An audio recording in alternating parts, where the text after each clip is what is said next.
All right, so I guess what we're gonna start off by looking at the brackets.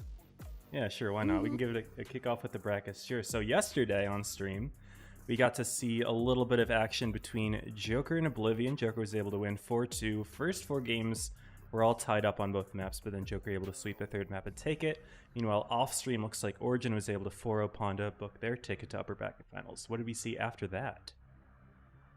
Well, when I'm looking at Ponda here going down as a 4-0, we were watching them in the lower bracket, and we were expecting something a little bit different, but Ponda actually putting up a fight against Oblivion was a nice treat, at least for 2 maps, as we can see, but it wasn't a close one for the rest of them either. So I feel like with that 4-0 in the upper bracket, we're already seeing that Origin is coming here to win. Now, of course, Oblivion, they are doing a little bit of a rematch. And 34, you know the curse, right? Of facing someone in the winner bracket and then again in the lower one. Yeah, we'll see. I mean, Oblivion already played Origin once. It was 4-2, but they've been preparing pretty hard from what I hear. They've gone back and forth overall this season and even in past seasons, I suppose. I'm looking forward to seeing this set. Joker always seems to step it up a notch in the final day, so Oblivion's hard practice. We'll see if it pays off, but yeah, I'm excited to see this match of Titans. Speaking of Titans, Origin already in Grand Finals. Incredible to see them there. They had a rocky start to top 8. Granted, they had a lot of their harder sets in the early half, so they were able to bring it back. And fun fact about Origin, this team has never placed lower than 2nd in any tournament they've ever participated in. We're going to be seeing that guaranteed again here today, but they'll be fighting for the win this time around here in Blitz Masters Legacy. And honestly, this was supposed to be, the whole idea of Legacy is supposed to tell us, hey, this is going to be a final tournament on the old build. But we'll see how well they end this off with, because this is a big season for us. This is also our big prize pool that we have in front of us. We have a 25k prize here for NA and 80k overall across all our servers. But the competition in the top 4 has never been tighter from what I hear from the top teams. Yeah, this has been a really entertaining one so far. I'm really happy to see Ponda up here. A little bit bummed that they dropped out early in the first round. This is an older team on NA. They used to play back in 21, 22, 23, 24. They took a break last year. They kind of split up. Some of their members weren't playing. Some of them went to other teams. But their expectations weren't really necessary to make top 4, so they definitely exceeded them. So the fact that they were able to bring it back was really entertaining to see. So this has been a really good top 4. And yeah, even in their lower bracket semis against Oblivion, which is a team that many people favor to win this season, they held up a fight. So really proud of Ponda and what they've been able to hold on to over the years. So yeah, this is going to be a big legacy game for all of these teams today. And I'm getting word here that some of our teams are finishing the warm-up and getting ready for this game. And this is one thing that's so nice to see with the teams. Every single time we get ready for our tournaments, the players are practicing. They're scrimming cross-server at this point as well. It is an absolute destruction watching these guys just constantly prepare for these high-ranked games. And even when we had our spring games last season, it didn't feel like they slacked whatsoever. Players are staying in form.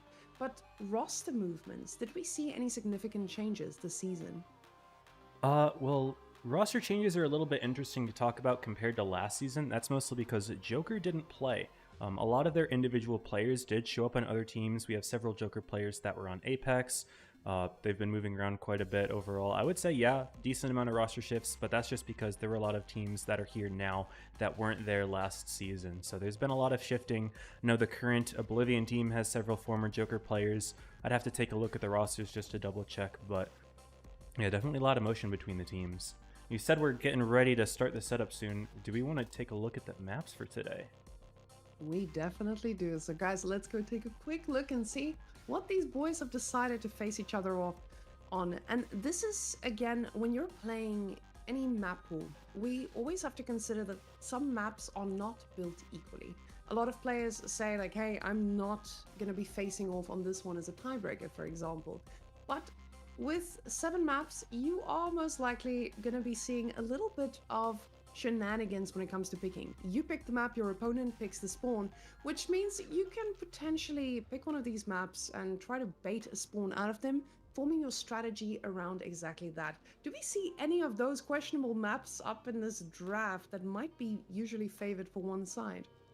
I would say Canal, Ghost Factory are the most asymmetrical. I mean, I guess Yukon's asymmetrical as well out of these. I would say Canal and Yukon, despite having some asymmetry, tend to be pretty balanced. You can win from either side.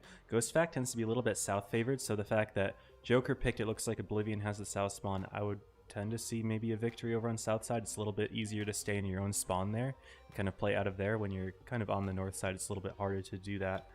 But yeah, I'm interested to see how all of these maps play. Fort Despair very heavy, Canal very light, so we're going to be seeing a lot of variety in these maps. I'm hoping that we get a good show here today.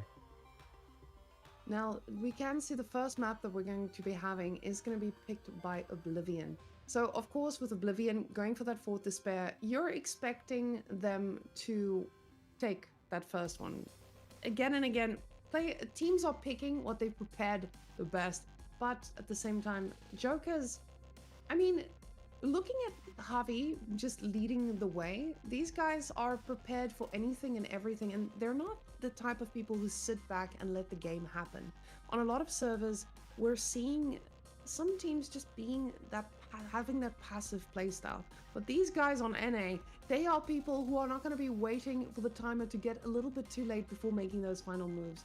So very much an aggressive type of playstyle we're seeing from Jokers as well. So yeah, you might have your comfort map, but we'll see how that pans out here. As I'm busy clicking around and putting the players into their teams, teams are readying up and almost getting there, ready to roll.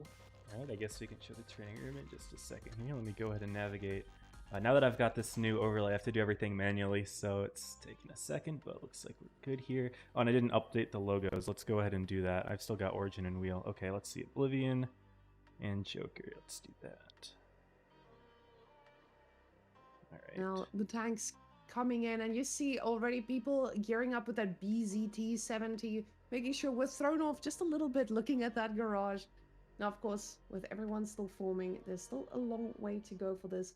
Now, of course, looking at which sides these guys are going to be spawning on, that is usually what I need to focus on when I'm clicking through all of these, making sure we're spawning them on the right side here. Yes, yes. Now, Fort Despair, walk me a little bit through the map. Fort Despair, yeah, so this one tends to be a lot heavier. Recently, I have seen TDs every now and then, but it tends to be pretty heavy. It's kind of hard to fit a light tank in the map. Tends to be mostly fighting over on the C side if you want to try to grab a base early. If you try to grab A early, you just get nuked, just wide in the open, really hard to say. But at the same time, a lot of teams like playing for A, just digging a bunch of heavies into the corner, as you do tend to get a little bit better map control from the A side. It's just harder to get the initial base. Counterplay can be trying to sneak B early. Can be a bit of a challenge to get it in the mid game once the fight starts to evolve a little bit more towards the town. But then, yeah, occasionally get to see the nice little heavy brawl on C. You can see some tension out there. Both sides have counterplay in their own spawns as well. An interesting thing that you see, not really in pubs, but a lot of in comp, is you can actually play in your own spawn in a tank destroyer and literally just back up to the red line. You actually have decent vision. So, yeah, it's definitely a no man's zone out in the A side if you have tanks up there. So, I'm interested to see what we see from both teams. It looks like they're not picked up their tanks quite yet.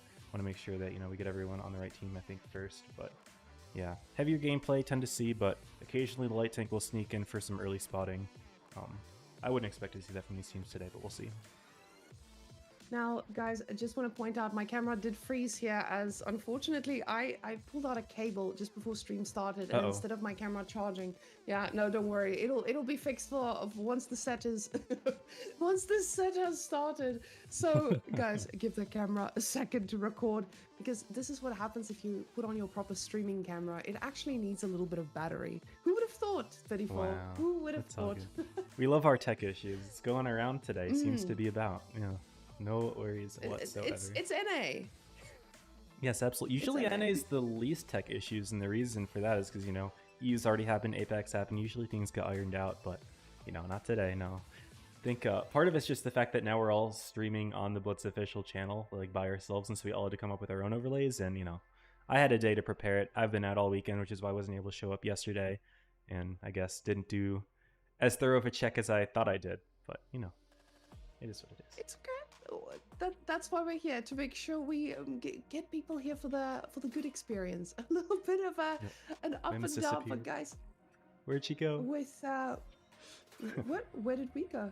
No, she's gonna come back, guys. Yeah, I completely disappeared. I just decided to completely step away, and then you guys will just have to wonder what this hole looks like. Now, It's these okay. I have guys something are for that. in a they're starting to get a little bit ready here, but I'm liking the fact that they're staying safe. Nobody is showing too much in all of this. We want to make sure that we also substitute some of these guys out.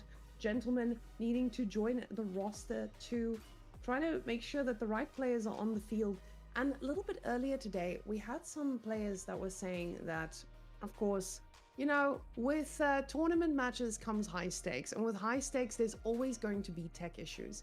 So, very high stakes problems that can happen. These guys need to make sure that they have their subs ready. Earlier today, we had a little issue where a team did not have the sub ready in the room when the problem started. So, with a lot of NA viewers in that room as well, we're not going to be expecting to see any of that today. These guys come prepared, and you can already see the backups being in there. Very good. Yes, hopefully we don't leak any passwords today. That's good. Looks like No. everyone's in the room. That's good. Now I guess everyone's going to start picking tanks soon. Oblivion with the VK90, not something I think we've seen at all this tournament. Maybe he's just... That's a dummy replacement, but if he's up in that, that's an interesting start to Fort Despair. I could see it on a map like this. Rear turreted tanks tend to be very good at side scraping, which is where you angle your side armor to bounce shells more frequently. It thickens your armor. So VK90 would be an interesting pick. We don't really see a whole lot of it. It's definitely inflexible in other areas, but if this is actually a tank that we get to see, then we're already starting off Grand Finals with an interesting selection of lineup here. Now, today we saw a lot of teams juggle between picking some off-meta compositions. We saw a light on a hill that we did not expect to see at all today. These NA teams, are we expecting to see some, you know, off-meta strategies that we don't usually see out in our normal games? I would definitely look to the very first player in the Oblivion team here, Akame, for that. He's kind of like the master technician. I used to play with him back in the day on Avengers, and he would always be cooking up crazy boosts, crazy like unexpected stuff that you would try to, you know, catch someone off guard and win just with creativity and, you know, doing something that the enemy wouldn't necessarily expect. So if they do run interesting strats like this, Oblivion, I definitely would not be surprised to see. I am very interested to see what sort of stuff they can cook up with. This is their last life here, so they really have to show all of their cards if they want a chance at making Grand Finals. So I really would not be surprised at all if we see them cook something crazy. Joker, they tend to be pretty aggressive with their stuff. I don't really know how much flexibility you can have there. Kronwagen is just so good at everything right now. I can't really think of a tank that would be better at just taking an aggressive fight. You tend to see the creative stuff more in those, like, you know, off-meta type plays that can catch people off guard, but it isn't necessarily just a flat-out brawl, because there's a reason that the Kron's the tank that gets played, is because it wins those. So, yeah, we'll see. Now, I'm seeing those green lights coming through, and as the green lights come through, you see the meta picks coming through as well. We only have one more guy needing to ready up, and he's already sitting there in a Felice, so you're not playing off meta here at all. But walk me through the different compositions we have here. We have the Karo on one side, on the other side we have our 116. So what is the different mindset here between the two? Oh, I say one, but there's two Karos on the left side. Yeah, I mean, mobile clippers, they're going to see maybe if they can get an early elimination with the amount of damage they can put out, if they can get to a position very quickly, faster than a Kronbon normally could.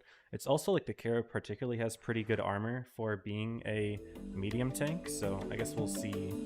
We'll roll the map intro here. It's got the music playing, so I don't want to talk over it.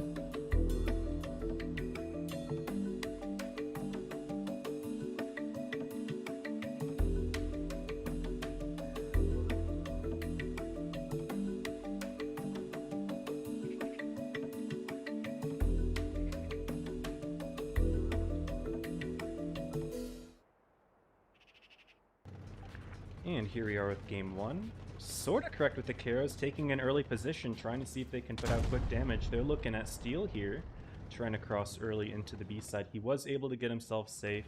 Kronwagen now in a very strong hold down spot. These little pieces of cover is just short enough for you to peek your turret over and fire through with your gun depression. But other than that, relatively safe.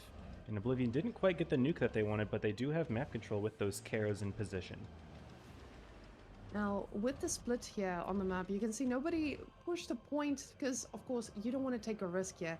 Earlier today on EU, on this map, a lot of players were taking those risks pretty early on, but in this case, you can see both teams playing it safe, exchanging a few shots, but oh, the spotting coming all around, but that damage on the side of Jokers here. Oblivion getting some really decent shots off. Yeah, and it looked like Kami was trying to sneak himself into position. He got spotted, so his little trap that he set has been spotted, unfortunately. Looks like Joker is starting to make a play into the seaside. Akame is there for a reset.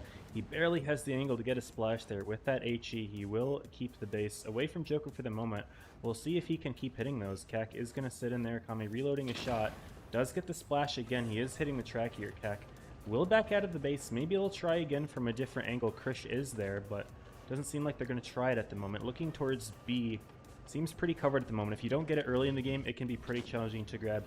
Pappy's here, Ropes here, Yarrow from Oblivion. So a little bit of a stalemate at the beginning, but Oblivion did get a couple good bleeds into the Joker team. That bush providing the coverage for Steel to just try and poke out. Gentleman and Steel both spotted here now, though.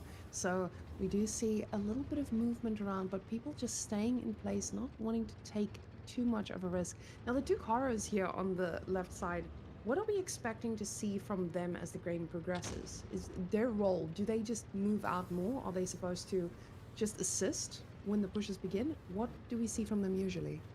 Definitely wouldn't expect a forward play with them. They see Javi Bear and the Ho-Ri on the enemy team. You can pretty much guarantee he's going to be looking down the A-line in that tank. So Karos definitely wouldn't want to push into him. Plus, you know, with all the Clippers being the meta, they would get deleted instantly. They have a lot less HP than the Heavies, so they really can't survive shots like that. So I would expect a rotation out.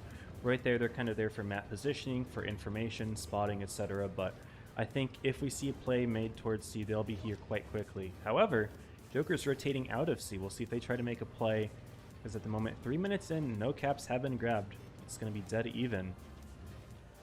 I feel like I may have cursed this 34. Saying that these guys are very aggressive, not waiting it out. But now, Oblivion, they realize they've got this HP advantage just sitting back and ready to exchange a bit more. But usually by this point, people start to make those moves onto where they can get the advantage. And it looks like everyone is moving slightly towards A, with the numbers advantage being on the side of Joker. Yep, Joker is starting to make their move, but Oblivion did get those early initial bleeds into Steel, now hitting Kami as well. Between Panzer, Dizzy, and Group's aggressive positioning on the A side, they had map control over there. And they're actually going to take that opportunity of getting those bleeds to push Yarrow into B. And since Steel and Ropes have moved forward to not look at it anymore, Yarrow might be able to steal a position. Maybe Steel can get the reset, bounces it. That means now Oblivion has the cap lead, and it's going to be a bit of a challenge here for Joker to fight. Down 3,000 HP, they need to start getting kills here because they're not going to be winning it on caps. B is very difficult to grab once it's been taken, and now that the fight is there, could be a bit of a stalemate, so we're going to have to see kills come in soon for Joker. But who do they pick off?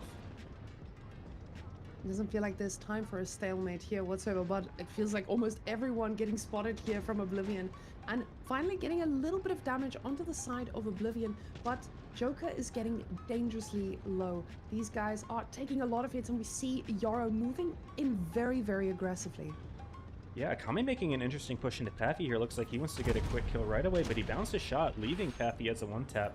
Paffy will be able to unload both of those to get a kill. I think WoT Ranger missed the kill shot as well. So somehow Oblivion were able to hang a tank. Despite that, they're still up on the HP, trying to now make a move into B, but it's now Group getting hit hard. Oblivion just had such a massive lead a bit ago. Now the HP is within 1,000, and they lost their kill lead that they were hoping to get by picking off Pafalupi.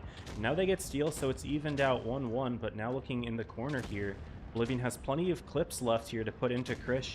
Looks like Dizzy's going to try to go for it. Panzer, a bit low HP, he's going to turn on looking at Ropes. That'll be the next kill, down with Paffy as well. Yarrow getting picked off too. It's a 5v4, Oblivion's favor, and they get yet another kill here.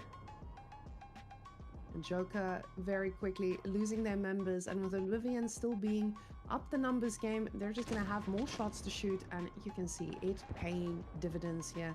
Javi, the only man, still fully HP'd, and just waiting for the next game, or maybe just a miracle, as he gets a nice good old shot there into Gentleman. But this man, he's got a dream, he's got a tank, but no way of coming back here.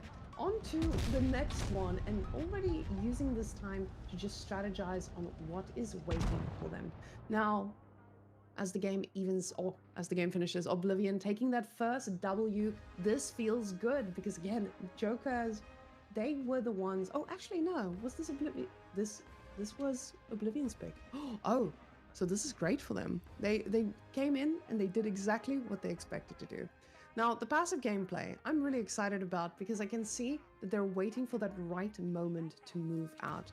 And you can already see the damage split here, very evenly done with them too. Yeah, Oblivion definitely took a good map advantage in the early game. They had the Karos in the corner, but also Group's little position up on the top in between A and B. He was able to get some good crossfires going. And yeah, just like that, we've got a game lead for Oblivion. Joker tried to bring it back. Akame almost looked like he was starting to sell the game, but maybe it was just a bit of a queen sacrifice, if you will, until they delivered checkmate in game 1. But now we are on to Canal for game 2. Excited to see this one. Looks like we have double light tank for Oblivion. Tend to see more lighter lineups here, so see what Joker plays as well. That's exactly what I was going to point out. The fact that we're getting so many switches, it feels interesting. They're already just very easily adaptable. But now let's go on in. It looks like these guys are readying up in seconds. So yeah, don't really have any time to go over that.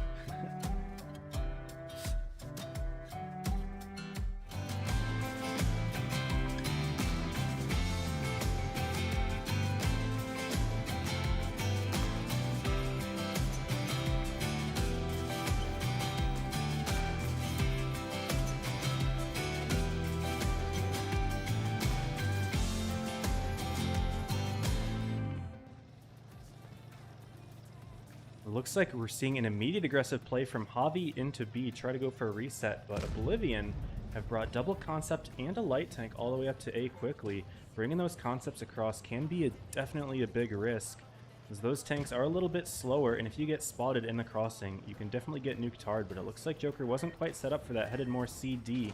They do end up getting the C base, which could be a little bit contested. We see Ropes is spotted, but he's able to get out, not taking any damage yet. Maybe we'll see one shot sneaking from Oblivion, but at the moment, Joker cap lead is a really good start on a map like Canal. it's a cap lead, but a cap lead with a lot of damage taken in here. And Oblivion, they are able to sit and slowly make that move out, but with grabbing 2 points, they're overtaking already. And it's, ooh, Joker just overtaking. This means Oblivion is going to need to make a move eventually, but now sitting very tight there on the A spot. Javi in a little bit of danger here, taking a lot of shots, and Gentleman, he is most likely not going to be a gentleman about this, as he's almost fully reloaded and ready to end the life of Javi. Yeah, Javi maybe a little bit too ambitious there, didn't have quite enough team support to take such a position. He will go down. Yes, Joker has the cap lead, but at what cost? Looks like they've already lost a tank. Ranger now potentially sneaking in to try to set up a crossfire on Pafalupi here. He's driving forward to avoid it. But now Oblivion's starting to take a little bit of damage between Gent and Group. Looks like Joker were able to line themselves up after all in order to put some punishing plays in there. Panzerwagon and 121 both have pretty solid guns for putting shots in. Ropes in particular driving the Panzerwagon, which has the Tracer Shell's ability, means every tank you shoot spotted for 20 seconds, so Group and Gentleman had to take their time to get out. Meanwhile, with all that happening, Paffy did end up getting crossfired by Ranger, and Yarrow has to back himself up there. Joker could definitely be in trouble here game 2. Ranger's sitting in such a nice position to be able to get those cheap shots off, but Paffy, he is walking into certain death. You see Ranger just keeping an eye on wherever he may poke out, but with all the spotting being done on those low HP vehicles, they are... Oh, actually, no, those are just damage tracks. This is still a little bit of uncertainty. You're ahead, but you, of course, don't want to be taking any risks and make any sudden movements to give away position, because even with having this advantage, a few shots can equalize it pretty quickly, especially with the points still ticking. Now, 2 for 2 split. The thing is, Oblivion is going to need to try and make a move to cap yet another one, or at least take someone down. Yep, grabbing the B base was a good play there. After that initial skirmish, the game did kind of reset a little bit. Oblivion and Joker were both able to take the rest of the tanks out. Oblivion taking that opportunity to grab the B base while Joker is in a bit of a punished state with Paffy CAC low. Didn't really have an opportunity to spot the base for any resets. Joker still has the lead, but Oblivion has a lot more flexibility to work with in terms of hit points, so they can pick and choose when they want to push. Only concern I have is the tanks that they have to make the pushing. With Panzerwagon, T100, Concepts, those aren't very good pushing tanks. They're going to have to start relying on Ranger, Gent, and Yarrow to get those pushes in. If they can pick off Pafalupi, it would definitely be really good. And he is in such a compromising spot. Once Oblivion tries to actually move out, the coverage is there though, and they're still playing it safe. Paffy, dangerously close to just being one shot, and Ranger feels like he's ready to take that, but does take a quick shot there on the side from Robs. This is definitely an overextension from Ranger. He thought maybe he could make the play, but between the crossfire between Cat, Kami, Ropes, and Steel, he goes down immediately. All that for trying to look at a shot in Pafalupi, didn't even get one. All he got in there really was an 18 to Rope, so definitely not worth it at all. Now caps are even greater in Joker's favor, despite the fact that they were down the HP, yet nuking another Oblivion tank goes to show how important the cap lead is. They were down 3,000 HP, but now they're in such a good position to win. Krish is in a bit of trouble here, and Oblivion grabs the second base, but still 964 caps. They're going to have to get their way into D before the game ends here. And there is not going to be a moment for that at this state. Them trying to make a little bit more of an aggressive move here. Paffy still low HP, but you can see Robs making his way all the way towards Panzer, trying to just make sure that this goes their way. But the points, it's starting to lead the other way. Oblivion taking charge here. Yeah, and Pafalupi actually being able to make good use of his tank despite being nuked early at the start. Gonna help Ropes win his 1v1 against Panzer. I guess it's not a 1v1 anymore, but getting that kill, now all of a sudden putting Joker at 980 points, making such good utilization of the low HP tank, now all of a sudden looking really scary for Oblivion here. It's really hard to say how the caps are going since there's 3 for Oblivion and 1 for Joker, but 990... it's looking like it could be. Oh, wait, no, they stepped into D. They're going to stop ticking for Joker, and now Oblivion's going to win on caps. Sneaky play by Akame. Joker left their flank wide open. They would have won the caps if it weren't for Akame. This was probably the closest game I've seen in my life. Joker really looked like for a few seconds there they had it, but Oblivion reading that perfectly, just at the edge of victory and finding a way to push it over. That must have felt amazing, and setting them up for the next one, Naval Frontier. Naval Frontier now being chosen here by Oblivion as well. Not gonna be an easy takedown, but we've seen now exactly how comfortable they feel with those timing pushes and doing it absolutely perfectly. 100%. That even caught me off guard. I didn't see Akame sneaking there into the D base, so they definitely fooled Joker with that one. And I was really interested in seeing them bringing it back because Paffy was able to get his tank useful in the end despite being down the HP so much throughout that game. But Oblivion were able to hold on, and 2-0, Joker is down. This isn't something you see often. We'll see if they can bring it back or if they're starting to look a little bit shaky here. Joker has a far way to climb, but now the Kranwagen meta holding strong. See, this is something that I'm so interested in seeing, and that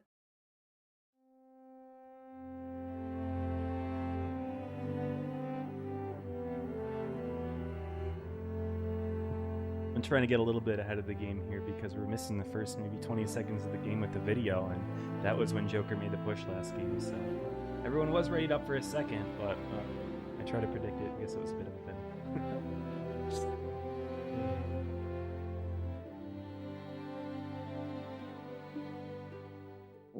we need to maybe strategize and hit this one in the right spot. Now you can see that garage. We're getting ready, and finally the boys are ready to battle. Let's roll on in. Here we go. All right. And how do we start off here at game number 3? I mean, it is a relatively symmetrical map, so I don't think picking the spawn is a particular advantage on this map, although there are some positions that are a bit more usable on either side. I don't think it's too unbalanced. But we are seeing the Ho-Ri coming back out for Joker already. An interesting pick for them. They're sending 3 Krons to A along with a light tank. Looks like that's their main commit.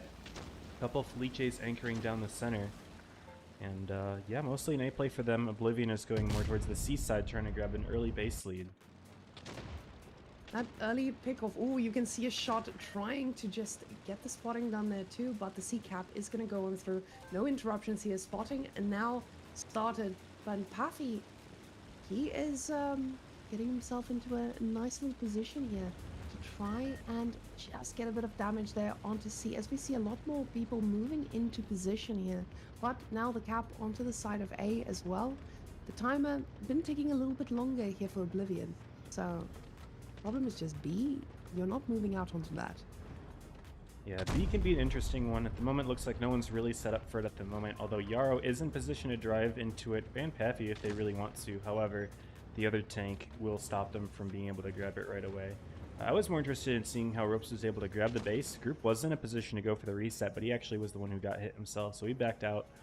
So now we're all even on the caps, although slightly into Oblivion. Joker has a little bit of a chance to run away. Looks like a good shot from Javi into Dizzy now. Oblivion knows where the Ho-Ri is, although there isn't really a whole lot of question as to where you start off in a game like this, but yeah, Oblivion's looking good with the cap lead, but Joker got the early damage in to equalize the hit points between the two teams right now.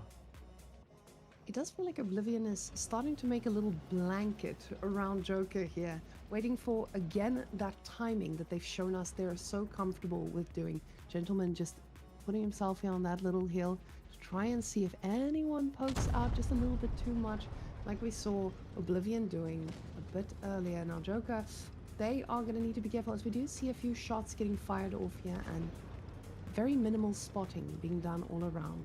See, this is still that mystery where you don't know if your opponent is ready to make that move.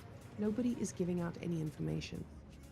Yeah, and Gentleman getting spotted there may be a little bit of an indication to Joker as to what's going on up top. Ropes doesn't know it, but Panzer and Group are up there as well. But Gentleman getting spotted, taking those shots like that, makes maybe him think, okay, maybe he's not isolated up there. Wouldn't be easy to cross through there. Maybe they're going to have to turn their attention more towards the A-B side. Eventually, they'll maybe try to step Paffy into the B base. I haven't been paying attention to see if Yarrow's been spotted yet or not. But at the moment, you know, we're about to hit 600 cap points, 700 soon. And yeah, we've still got a little bit of time before they actually needs to really come out here. And they're using every single second there of Oblivion. With that 20-point lead, not really going to make the world of difference, but it does force your opponents to be the ones to step out and make that mistake. But the T100 is moving a little bit closer here. We do see a little bit of an aggressive move onto B. Yeah, it looks like he's trying to spot it, see if there's anyone there from Joker before they try to go for a step of the base, maybe? I mean, I don't see why Oblivion would need to go for the base. Maybe he's just trying to see what's crossing there. Kami is kind of in a sneaky position to counter a little bit. Maybe, I don't really know exactly what's going on here from Joker, but they do need to make their play soon as 700 cap points are reached, and they're still relatively spread out. I'm curious to see what the play is for them. And this is that point where Oblivion is ready to throw down the blanket if needed, surrounding from all sides. But Robs is the only one with a little bit of movement there at the top. Not trying to give any damage over, but of course Joker, they do have the HP, or they had the HP lead there for a second, but still took a bullet to the face, and unfortunately now very minimally. You're not feeling too worried about this just yet, but Akame is moving in a little bit closer. They're ready to make that blanket collapse. Yeah, 800 is the critical moment where teams have to start making their moves. We saw Akame move forward from the position that he was hiding there in the bush. But just like that, Oblivion has rotated tanks in here as well. They've got a Fleet and 3 Krons. Looks like we are going to be seeing the Joker move into the B base, but Kak taking a lot of damage doing it. And Yarrow's been in position to guard it the entire time, just like that. Kak about to go down. I will say Oblivion had to turn their Krons to look at him for a moment. That's going to give Joker time to cross into Dizzy. But down goes Kak just like that, and all of a sudden things are looking very bad. 935, 940. Getting that kill on Dizzy is going to reset the caps a little bit, but they've still got to get a lot more here. Yar going to be next. Panzer trying to go for the HP share. Really good play from Panzer. Wasn't able to stop it though. But if he gets the kill here, we're back at 930 for Oblivion. How is Joker going to bring this one back? Oh, and with that second cap coming on in, this is just the slow tick. And again, we have a situation where both teams are so close to that point cap. But 980 now from Joker's getting so close, only 15 more. And Oblivion not looking like they're able to close this out, as Joker gets the 1,000 points and gets that sweet W. First point on the block for them. And honestly, again, Oblivion looked like they were slightly in charge, but apparently just not enough. Yeah, I think I missed it on the camera that Ranger was isolated. I thought for some reason that he was far away enough to the point where he was safe and Joker didn't have a kill, but they were able to kill one. And when the caps are so close like that, just one kill, that's a delta of 80 points because you gain 40, enemy team loses 40, and that's enough to swing the game in your favor. So really good job for Joker, not, getting too panicked in that situation. When the caps are getting so close to 1,000, they were still able to, keep their head on their shoulders, get the kill that they needed, and end up winning the game on the basis. And Ghost Factory is going to be our next choice here with Jokers being in the North spawn. What do we expect to see from the gameplay on this map? That's a good question, I suppose. I mean, we haven't seen this map in comp in a little bit. I would say South spawn's a little bit easier to hold your own spawn, but typically both teams will send a lot of tanks over to D, maybe one or two into the factory. You don't usually see a factory push, that is. Light tanks might try to spot the A side. There are some crazy resets that you can hit from certain angles, so it's going to be hard to cap the base, but I guess we'll find out how they get played in just a moment here. What's interesting is the fact that they were the ones who chose this, so they know that maybe this map is not something that people are constantly choosing in comp because of the imbalanced spawns, but them in a way wanting this. So let's see what these guys have prepared as we're ready.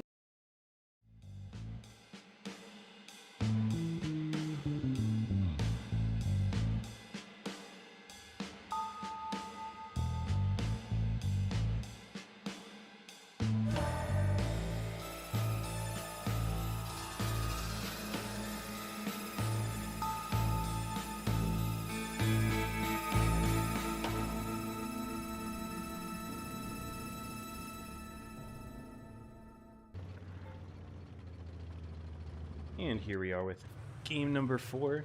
Pains are going for a quick B grab to give Oblivion the cap lead. But Joker, they are fully committed to the factory here, something that I wasn't expecting to see. And they are immediately trying to see if they can catch Panzer off. He was able to run in time. Experienced player Panzer. He's played for many teams, I think. He's played for all three, Joker, Oblivion, and Origin at one point. He is experienced, but able to get out there without losing any hit points. That's definitely a win for Oblivion. Even though they do lose the caps, they didn't lose their light tank, which is arguably more important in the early game. No, I absolutely love to see that straight line of tanks going straight for it, because with that they were able to stop the cap on the other side, but now D is going to be capped as they know exactly where all the tanks are sitting there in the middle, and first damage is exchanged. We see Kak and Grux also getting that first shots on them. Yep, Joker is trying to go for a factory play, which isn't something I've seen in a long time. However, advantage of South spawn, you're able to play your own spawn a little bit easier, and Javi Kak gonna have a bit of a tougher time grabbing that B base. They are doing a decent job at punching in HP, but Oblivion's grabbed a D base in this time, in this D corner is really good for hull down Krons. Looks like Oblivion is abandoning it though. Krish as an early kill, potentially. And that would definitely be really big for Oblivion here, taking a tank lead early in game number 4 here, but Krish seems to be safe at the moment. It's a little bit hard to spectate, see how things are going, but Ropes has rotated out. Try to grab the A base. Could be a challenge though. You can see the angles that Ranger and Panzer have. They might push him here. You can instantly see him going into a little bit of a safer spot, knowing that he is going to be a little bit exposed. Here's the Panzer making his way very, very close. Robs with his Panzer, but there is a shot difference between the two as we see those reload timers going up, but on the other side, Oblivion is still taking quite a bit of damage there inside the building. I like what Panzer's doing here. He was trying to block Ropes from driving forward away from Ranger, because Ranger was trying to sneak in extra shots there. Panzer still should be able to win that 1v1 by having the extra shot, so Ranger can turn his attention elsewhere. But other than that, looks like Joker might be trying to make a play forward here. They've gotten Yara relatively low. You can turn back here, maybe see the light tank 1v1 ending. Panzer did end up getting the victory here. Now Oblivion's got a pretty good holding here with the light tank advantage and also 2000 HP lead here. Now, with that being said, Oblivion has 2 tanks on the other side of the map. It is going to take them a while to get there, so if Joker can try and make a play, but you can see Paffy, he is not going to have the greatest time against the Kran, and the exchange is coming on through. It's a one-on-one, and in the end, it's going to be a pretty even exchange of HP, but the problem is there's just so much more coming around. Group missed the kill shot on Paflupi. Totally could have won that 1v1, but losing it, Paffy able to secure it. They'll take the D base. That's going to put a ton of cap pressure onto Oblivion, who were looking pretty good HP-wise. Still going to be a difficult game for Joker to win as they are down so much HP, but with Lexum. Oh, he misses the kill shot on Ranger. So many missed kill shots between both of these teams. Definitely getting a little bit messy in terms of execution, but Oblivion still maintaining their lead. They do lose Panzer. It's a 4v4 in the endgame, now 4v3. Look at that HP gap. Absolutely massive here. I don't see how Oblivion can lose this one. For a moment there, we saw some amazing shots coming from Joker, but it just was not enough. These kill shots just absolutely putting the game into a whole different dimension here. Ranger now with that low HP, not trying to risk anything, but he does want to go from behind and try to get the shot, and he gets the final killing blow. And Oblivion scoring yet another one. Oh my goodness. I was a little bit nervous there with Paffy missing that kill shot that Oblivion had sealed the game win. Or sorry, it was Group missing the kill shot that Joker had sealed the game win from that. But no, Oblivion was able to hold on. They had the advantage there. Joker, I guess, with a bit of an unconventional play trying to take the factory. But once you take the factory, you kind of lose a bit of map control. And Oblivion was 100% prepared for everything else that Joker had thrown at them because, you know, they already knew where everyone was. So was able to position accordingly and get a nice win. Now, getting onto match point here, this is where the stress starts to turn up, and we are now going onto Rockfield. Now, Rockfield, something that we haven't seen a lot in the tournament, so I'm pretty surprised to see these teams opting for it, but this map not being in the pool all the way, it does open you up to preparing some strategies and not having to reveal it all the way throughout the tournament. Rockfield's a good map. I really like this one. I think it's one of the most well-balanced maps in the game. Really fun to watch. Can really make a play on either side of the map. Good timings as well, really rotational. Lots of bushes so you can make sneaky plays. Early base grab risks, counterplay as a result of that. Grabbing the B base can be really tricky, but you also have to have the enemy team in a good position to reset it. I really like this map. I think it's a really good one for game 5 here. I am more concerned that Joker is at match point here. They haven't placed lower than second place since, I believe, 2023. So this would be an all-time low placement for several years. So they really need to start locking in here. They've got no lives left here. It's all lock in. We'll see if they're able to do it. But at the same time, Oblivion also a team that has been looking quite ready to take this. But guys, as we're ready to hop into game number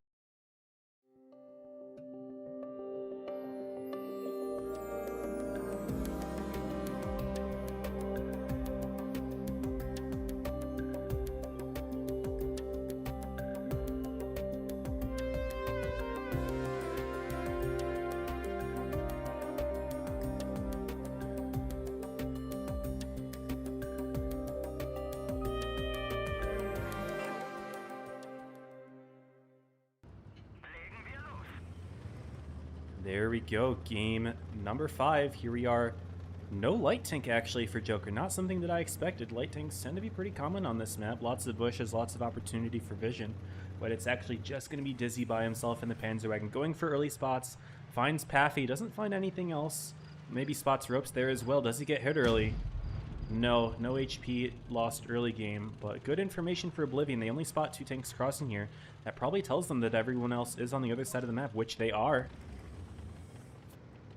And we can see no one taking too many risks here, as we see sometimes people overextending just a bit to try and get that early cap once that spotting is done. And definitely not something the Joker would be too wrong to try to do, but at the same time, the A action, everyone just hiding around, trying to wait for someone to poke out too far. I will say I am a little bit hesitant of the position that Panzer's taken. It looks really good on paper. You look really nicely held down. But if you're Joker here, if you are able to somehow bait a few shots to the point where Oblivion is reloading, and then you cross a couple tanks right here, Panzer has nowhere to hide, and you can absolutely tear him apart. So hopefully Oblivion's able to keep the pressure onto those Joker tanks to prevent that from happening. I'm a little bit concerned here, but they do have a really solid setup. They've even rotated everyone out of C. This is actually just going to give a flat base lead to Joker here, which is an interesting play. And you can see he's being very careful not to step too far forward, as those cross shots will be resetting. But Paffy is there to support if anything does go down. But with this, they get the information needed that there's going to be no congestion onto the C. And this is already a type of spotting in itself. You know that there's no congestion. This means that there's going to be some action on A. And it looks like that's exactly what Oblivion is planning. Yeah, I'm really concerned for Joker here. This is going to be a really difficult one to win. They have 2 tanks all the way over at the seaside. Oblivion's got tons of initiative over here. It's 6 heavies against 5. They've gotten really good initial shots into Joker. Javi taking a good amount of damage. However, Ropes and Paffy do have a reasonable crossfire. Looks like Paffy's going to drop down, though. He really needs to get his armor in the game. Oblivion relentless with their push, though. Going around the outside. Looks like they want to see if they can catch Kami here. A little unclear who their target is. Yeah, it's definitely going to be Kami. And they should be able to pick him off very quickly with all those clips. Oh, these shots. I expected this to go way worse for Joker being outnumbered, but beautiful positioning here by Joker. Able to do so much damage with Javi just trying to hide behind there before the collapse happens, but we do see a numbers game here on K4K. Just not gonna be alone here, because as Steel is also rotating, just trying to support Javi, this is still gonna be a pretty good exchange for them. Yeah, Oblivion got the kill, but at what cost? They're down so much HP. Joker just won the kill back with Cax sitting there in the corner. Despite being a 2-tap, able to play off of Ranger and Group, still able to get the kill. Now Joker's looking reasonably okay. They've got a nearly 4,000 HP lead. Group will get the pickup on Javi, which means it is a tank advantage. Back again for Oblivion, but they've got Gentleman low, they've got Ranger low, one of them falls. Joker's looking like they're poised to take this one. You can see Ranger just using the poor, I'm gonna call it a carcass there, to try and stay alive and keeping himself in position to be able to just deal every bit of damage before he gets focused on. But now, this type of movement here from Robs, he's gonna try to flank him here. Yeah, Ropes is checkmate right here. He's gonna be able to nuke Dizzy out. That should be a clean kill. And then it'll be take advantage for Oblivion. He's trying to rotate himself out of there. The mobility will save him for just a moment, but Rope should be able to pick up that kill. Yup, does it. Really good shot in there. Oblivion picks up Krish, but I don't think it's going to be enough. Group and Steel had a little bit of a 1v1. I think Steel missed a shot there, actually. Wait a second. Yeah, I don't think that they're going to lose the game, but that was an interesting one, I suppose. These two exchanging against each other, they need that bit of backup, but Paffy's sitting there on full HP, just living his best life, not able to get much done from back there, and now there's a little bit of an issue here. Robs is quite low, and of course, you have 2 low HP tanks, 1 low HP tank, and Akame. He is getting into position, trying to get maybe that kill on Robs, but Paffy is the problem. Yep, Group had to make a bit of a risky peek, try to get the kill on Ropes, but those 2 Brazilian players, actually, both are Brazilian. Looks like Ropes had the better ping in this one. And now it's just Akame left all the way alone. No way he can do anything against Paffy. And there we go, Joker still alive, able to win a game 5, which I was a little bit nervous about with the Oblivion having the extra tank in the push. But the really good angle that Ropes had was able to put a lot of damage into Oblivion. Wouldn't be surprised if he did top damage here. Yeah, it was top damage for Joker at least. Group with a nice game, but wasn't quite enough for Oblivion. Now, with that top score, oh, it feels pretty rough to see your division there with Paffy also sitting in that spot for so long, untouched, but they knew exactly where to focus and where to actually hit where it hurts. But guys, Mine Ruins is up next, a map that's quite unforgiving the moment you start overextending, as we saw a little bit earlier today as well. Now, going into this, is there any difference with these 2 spawns from North and South? I would say relatively similar. I would say their own spawns are a bit different, but you don't tend to see much play in terms of the spawns. I would say it's somewhat symmetrical enough in the positions that actually matter. It is an interesting one because a lot of teams tend to play B aggressively. The question is whether you play top of B, you try to dive a tank in to grab the B base, which once you get into the B base, you're relatively safe. Challenge then becomes getting out of it. So we'll see if they're able to do that with their lineups. I'm not seeing anything particularly crazy other than a 1-2-1 here on mine. We'll see how that goes as we roll the map intro.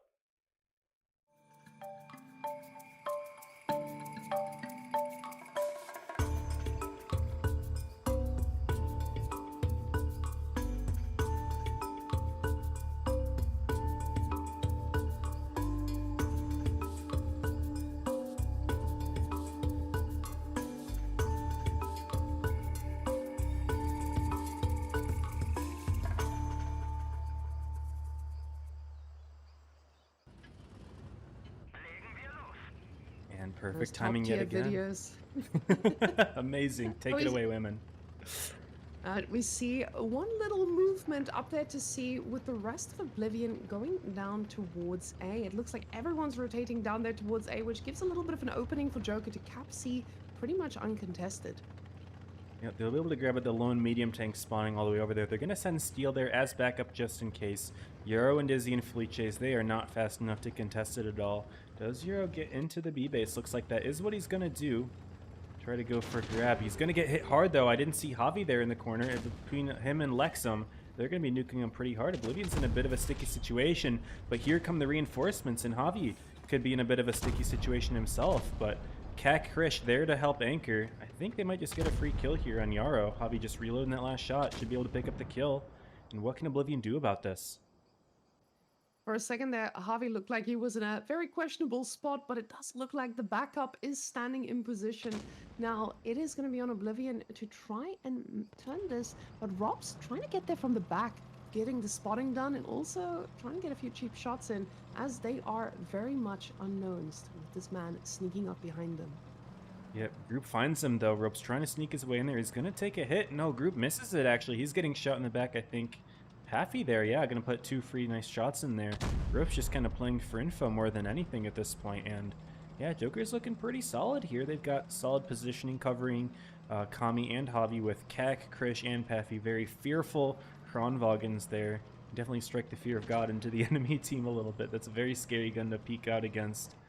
And yeah, what is Oblivion's play here? It's not entirely clear. They're kind of spread out very nicely along the A-B line, but they need to crush in on something if they want to take this back. The caps are ticking. And nobody wanting to extend anywhere else. They need to be careful. There's a little bit of a numbers game here, and they need to outplay significantly. Javi is still in a position where he is quite a little bit Ranger, taking a bit of damage there all the side of the other map, and Paffy just also firing a few shots through. Now Oblivion, they are a little bit down, and of course being a tank down is pretty massive. But at the same time, it just also feels like Joker, they don't really have a game plan of crushing down on anyone, but honestly, they don't need to. Panzer is now spotted, and Paffy looking very aggressive. Ranger here on the back also, they are very much aware that he's standing here all alone.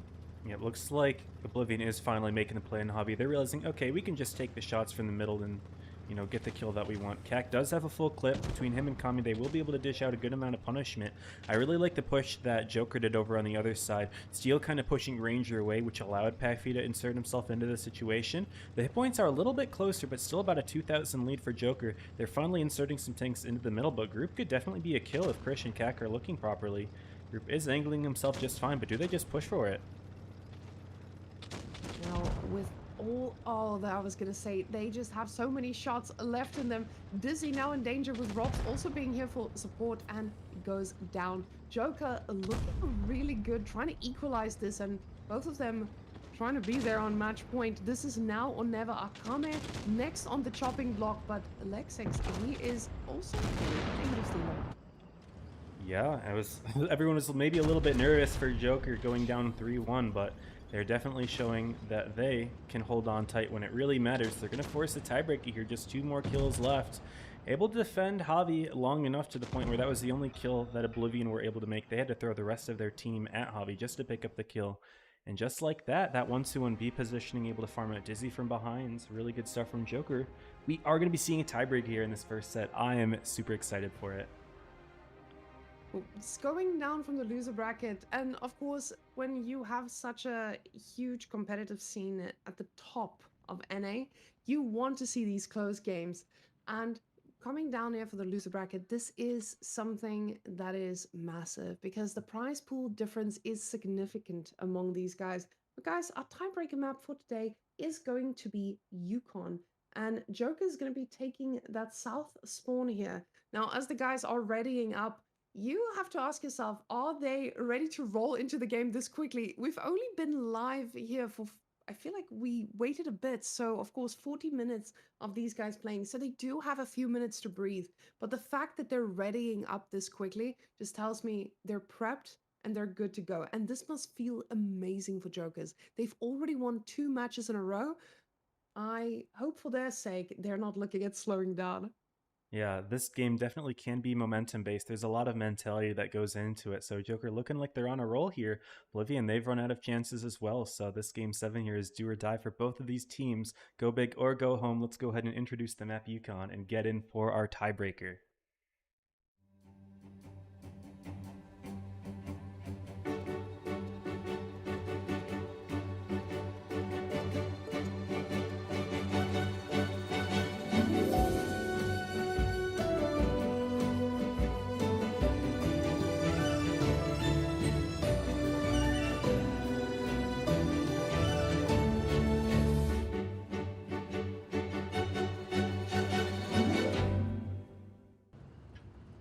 I love Yukon.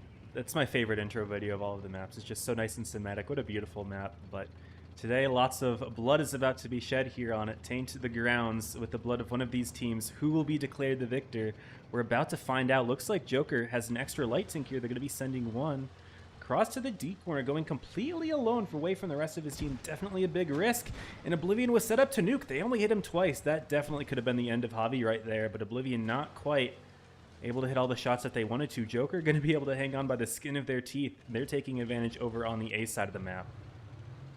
And especially having this viewing point is such a nice advantage. But Oblivion, they respond. They're like, you can stand up there. It's not going to do much. We're going to be rotating and getting all of your tanks out of position as Robs here is dangerously close to the enemy team. Javi just on the other side of the map, waiting there. You can see he's already moving himself close as he realizes, hey, there might be a fight on the cards. Yeah, and Robs was able to take a lot of damage. Steel and Paffy, though, able to push off Dizzy, and he actually ends up being the first tank to die, along with the crossfire from Lexum. They realized that a little bit too late, and just like that, they tried getting the kill on the light tank, but they lose both of their Felices in that attempt, and all of a sudden, Joker with the tank advantage here in the end game. They've got Javi in the back, potentially to farm out. This is looking really interesting for Joker. You're down 1,000 HP, but up a tank. What is the bigger advantage here? Hard to say.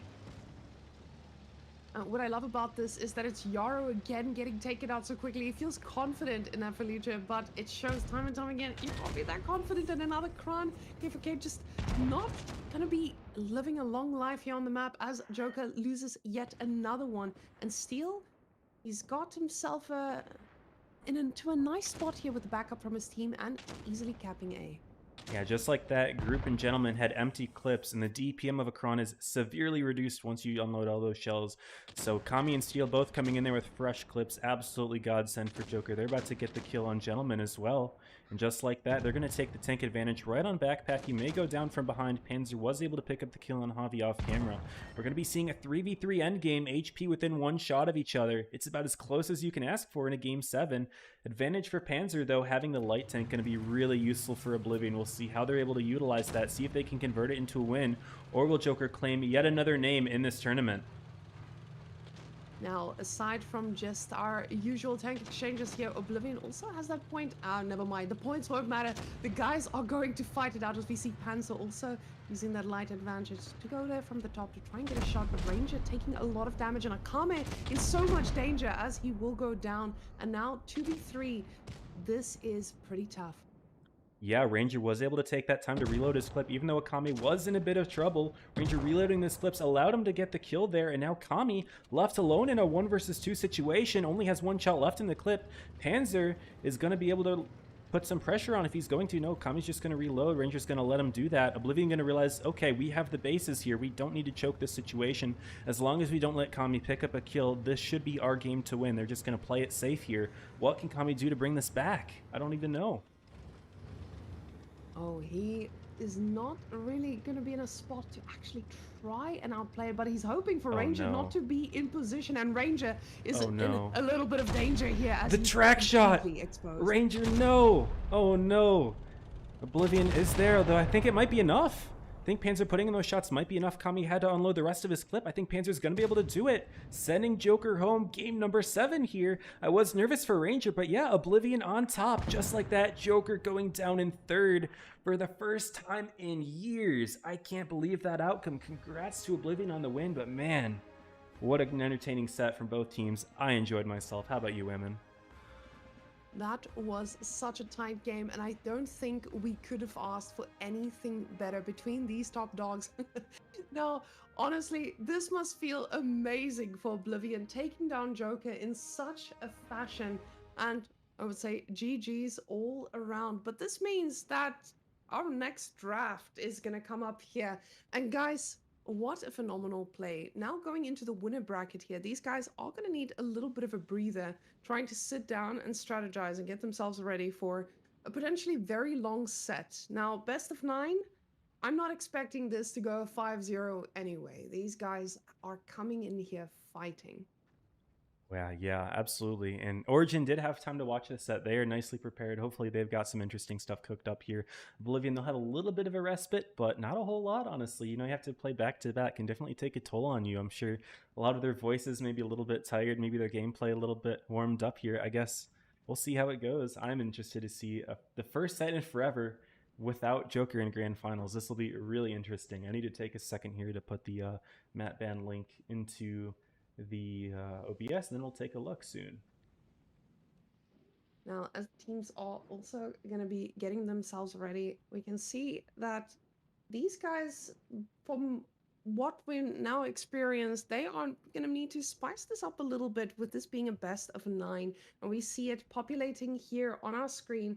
Port Bay, Lagoon, Rockfield, Desert Sands, Naval Frontier, Fort Despair, Middleburg, and Ghost Factory again. I'm seeing a few repeats here, as we can see a few comfort maps coming out from these guys. All right, let me transition here. I'm not sure if it's working correctly with the 9 maps here. We'll see if we can get it working. Map bands. It's all right. It's a little bit big. Okay, let me shrink that down a little bit. We'll be okay. Let's see here. Map bands. Now, guys, the unfortunate part of Whammon being in the caster room is she's also in the training room, needing to set up the lobby. So while Mr. 34 talks us through this pick and ban to see exactly what we will be expecting here, let me go set these guys up for a pretty big game. Oh no, it's not working here. I don't know what happened. Everything just broke. I don't know if something's wrong with the It's OBS NA, link, don't worry. but now the cameras have moved. I think we're just gonna hide it here. Maybe we'll just have to talk through it manually, unfortunately. But whatever. I guess didn't get to test the link this one beforehand. Oh well. It's okay. We see, the thing is, these guys had to draft beforehand, and this is something to talk about for a moment, guys. These guys had to draft. For some of them, they drafted yesterday. The NA teams drafted just before the set started. So they had to be mentally prepped for 2 different sets depending on how this goes. And beautiful, as we see what the guys have picked. See, this is top tier production brought to you by Mr. 34. I don't know about top tier, but you know what? I will take it here. So it looks like Port Bay, Origin picking Port Bay. Then we got Lagoon, Rockfield, Desert Sands. Looking through these maps, most of these are symmetrical. Going through, other than Ghost Factory, really they're all pretty even. Middleburg, maybe you could say slight advantage north, but Oblivion picking that means the Origin gets the north spawn. Yeah, overall, not too crazy in maps for any of these. I'm interested in seeing some nice aggressive gameplay. A lot of these can certainly be aggressive, and we have seen it in the past. Port Bay especially could be interesting on game at number 1. A lot of the time, teams racing into the C corner. But overall, yeah, pretty good set of maps. Mayan as tiebreaker. I hope we go to the distance again here. As a 9-game tiebreaker to end Grand Finals would be an incredible final day to the tournament. Exactly what NA would deserve here as well. Now, what I'm expecting to see from them is you have a team that was fully prepped, seeing exactly what their opponent is going to do. And a lot of people have been asking, what is the advantage coming from winner bracket? Well, firstly, you get to see every move of your opponent. You know exactly what to expect from them, and you know what they may have done right or wrong in this matchup. Also, we already put the map draft pretty available early on, so they knew exactly what the comfort picks was of their team, setting themselves up for a pretty good draft as well.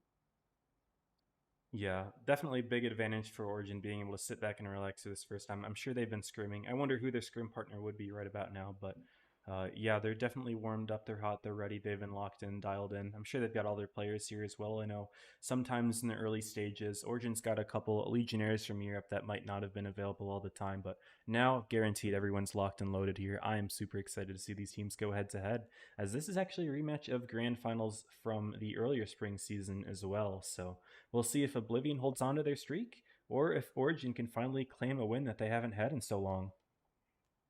Now, which of these players are actually those cross-server players that we fear all around the world? That would be Criminal and Playmaker would be the cross-regional players. Whether Oblivion fears them around the world, that's another question. I know they're a very fearless team, but yeah, Criminal and Playmaker, Legionnaires for Origin, I think Oblivion has one as well, but I don't think he was playing today. I think it's his name is That's What She Said, but I don't know if we'll be seeing him in grand finals today. But yeah, so NA has had a little bit more Legionnaires this season than usual. I think Joker took their first Legionnaire for the season as well. He wasn't playing today. That's Batpack. Um, but maybe a little bit more diversity here, Blitz in 2026, cross server tournaments, lots of talent coming from abroad. Now, what's interesting is I see Krim here for the third time today. Luckily for the rest of them, actually getting a chance to play without Krim in a lobby, and he on APAC, I believe, placed fourth with his team, while in EU, making it all the way through to today. So it does feel pretty good for him to make his way all the way here on NA too. See, this is the crazy part with these top tier players. It doesn't matter the ping, they're still gonna make it work. Yeah, absolutely. I mean, these players have lots of passion for the game, and it clearly shows. I mean, EU players have a lot more strong teams to play against on that server, so they get really good training, and it converts very well when they play on other servers like NA and APAC, where there's, the top level teams are a lot harder to come across. There's only maybe a couple of them every season that you can really count on winning the season. And Oblivion, Origin, Joker, those are kind of the main three that check the box. So the fact that they were all top three, not really surprising at all. But the grand finals lineup, that definitely surprised a lot of people having no Joker in it. Now, with Joker being out, between these two, are we expecting to see a little bit of an upset? It's hard to say who the upset is, right? Because Oblivion, yes, they won last season, but Origin has been the long-standing stalwart of NA. I said it at the beginning, they've never placed lower than second. And, they have more wins overall, right? They've won, I think, 3 seasons, maybe 4 across their time here on NA. Oblivion, they only won the last season, and it's really hard on NA to count that season when you have Joker not playing it. It always going to have an asterisk above its head. And Oblivion, they certainly earned it in my eyes, but, a lot of players are always going to question it. So this is their chance to prove if they can win a season where all the teams are giving it 100%. And they've already beaten Joker, which shows that they definitely have a chance to do it.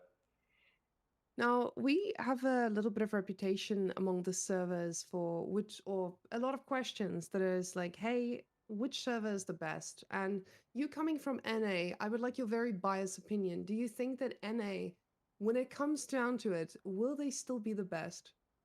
Here's what I'm willing to concede, and here's what I will stand against, right? So my concession, a lot more top teams on EU. I would say the teams that are maybe top 8, top 16 on EU, definitely a lot stronger than what you'd see the same for NA. I would say a lot of the top 16 teams on EU would make top 8 NA, probably not the other way around. However, I will also maintain that the strongest teams on NA are just as strong as the strongest teams on EU.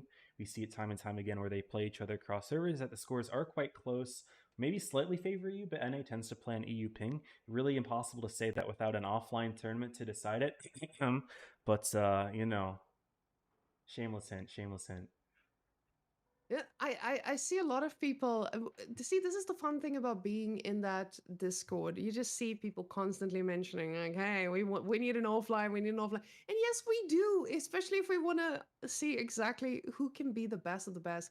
But guys, looking at that, we have to think about what are the future tournament plans. For those of you who don't know me, I'm the tournament manager, and I would say the new one. I've been here for about 4 months now, and really seeing a lot of potential in this esports scene. I know we used to have a ton of big events, and of course, with world events, these things have changed over time. So we do have to find our way to get back to that olden glory of the Blitz days. But to be there, we need to make sure that we have the best of the best at the top. And I'm already liking seeing a lot of these older pro players message me saying, "Hey, I'm thinking about coming back. What are the plans for the future?" So what do you think our plan should be for the future, Mr. 34? I mean, I already hinted at the main one, to be honest. I think that is well known across the community. You've got Shoto in the official server saying, we want an offline. I think, he's over 800 days in a row at this point, and everyone's been supporting him all the way. I think new formats is another thing that will be particularly interesting. We've seen a lot of this PYS round robin top 4, for the last several years. And while it's a good, format, it's tried and true, I think there certainly are opportunities for new stuff, especially in team-based matchmaking. There's new opportunities, like we're seeing pick bans here for the first time. So we've already introduced that here. I guess not for the first time, I suppose, but with this new system with the app that has the potential to be done live in the future. Tank bans have been in discussion, and we'll see, I suppose. I'm excited to see it. I think that Blitzcomp is moving in a good direction. Once we get over the hump of Reforged, I think we'll be in a really good place. Yeah, the hump in front of us, because a lot of people are questioning what happens to the next season, and I've alluded a little bit to this in a few of our streams, but we're planning to make sure that the next season is going to be around August. We want to make sure that people get to enjoy a little bit of summer before the tanking begins again. Now, of course, it might put a little arena tournament there in the middle just to keep people practicing, but it also indicates to us what the roster changes are going to look like. Now, guys, if you're part of those community members that love contributing and love supporting, especially a scene that needs your support, we are starting to build a Liquipedia, just like Sneeko has built our nice drafting app. We're also trying to get that Liquipedia up and running, and the Liquipedia is looking good. We're keeping track of the top teams to try and see what these roster changes are looking like. Now, the teams are starting to join the lobby fully, but we're 1 minute over starting time, and I still don't have my boys readied up. So, let the tournament manager say, hey, ready up, boys, and see Yep. how these guys quickly turn to green. All right, we can go ahead and show the training room here. We've got Origin and Oblivion here in grand finals. Maybe one that not so many people have predicted, but I think it's going to be a good one. All the same, last season was a pretty entertaining one. Hopefully this one will be as well. Starting off on Port Bay, we are already seeing interesting tanks in the lineup. I hinted a little bit at how we might expect to see tanks crossing over to that seaside and just YOLOing it. I'm already seeing indications of that on both teams. Origin in particular got the 62A highly armored Russian medium, which really isn't used at all in this game. It's really not particularly strong in the meta. However, one combination it has is a very strong armor, and it has the super speed boost, so you can get over really quickly, and then you're really nice low profile and hold down, able to win that corner pretty well. So that's where I guess the 62A is going to get put. Maybe those concepts will help out, not 100% sure. Looking over on Oblivion, double Panzerwagon, you can never count them out to cross as well. Having the reactive armor super consumable means that they'll take a lot less damage. However, if they do find that 62 in the corner, could spell a little bit of trouble for them. So, and who knows, maybe all this yapping, they're not going to do it. I guess we'll have to wait and see. You can only theorize for so much. I don't know. When you are in a position where you're sitting right now, you're the caster. This is a caster curse that you're invoking. And we saw this earlier when I said, hey, Joker, a team that doesn't really sit back and wait, they make the plays happen. They definitely showed us they also know how to sit and time that almost, right? But lads, we are ready to roll in. So let's go take a quick look at Port Bay and then load into game number 1.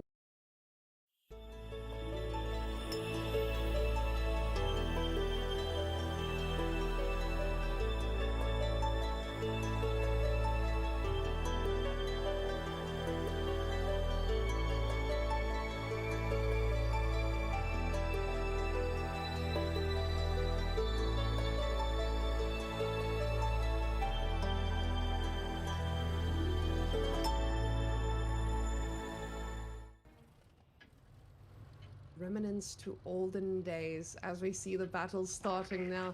That nice little twister poster feels nice to look at, but let's go look at those movements as we see a little bit of movement towards C here from Origin. But on the other hand, Oblivion, they've got their eyes set straight on B. This is an interesting play, I suppose. The double light tank used for many things, but looks like this time it's going to be an early B grab. Origin doesn't have anything set up for the defense. We're seeing Oblivion going for blind fires over on this red line where you can often hold tanks from the Origin spawn, but they're not going to be doing that. And just like that, Oblivion will be grabbing the B base. It's something that isn't really easy to do early game or even mid game. So the fact that they have it now, going to be pretty untouchable up until the point where we see that big final brawl. So good early game advantage for Oblivion. However, they will concede over on the C side. Origin is going to take it. High went exactly where I thought. However, Origin's not going to find anything there. They're going to have to rotate. You say this while the tank is doing the most beautiful little rotations there on C. But, of course, now, with the real rotation happening, we see them all moving in unison. Feeling confident about that position there on C. The concept 1B, just staying in the spot to be able to see if anyone tries to turn their way this way. But Oblivion, they don't need to even think about the C point. They've got a pretty solid hold there on B and A. Yeah, Oblivion's been going for so many blind fires and everything over on the other side, they didn't even realize that Origin is just completely fully set over on C. So Oblivion being able to get 2 bases does apply a good amount of pressure. However, Origin is not wasting any time at all making plays. Krim putting the first shot in on Panzer, losing his driver, had to use his repair kit. Now Origin making play in on Gentleman here, who activates his super speed to back out of that crossfire. But Oblivion not really making good pressure with their guns. The Kami and Panzer not putting in the damage that they should be from that position. And Origin's going to force Gentleman out. Now we see 2 little tanks here about to get collapsed on. Akame and Pupanzer are going to be taking a ton of shots. Now, of course, the support is standing there at the back of Playmaker, taking a ton of damage here. Yeah, really good clip out from Oblivion. They are going to lose their tanks, though, and when those tanks are so low, really all you can do is try to put the damage out before you die. Oblivion were able to do it. I think Panzer did waste a shot that he could have put into Playmaker earlier, and which would have meant that last one was a kill.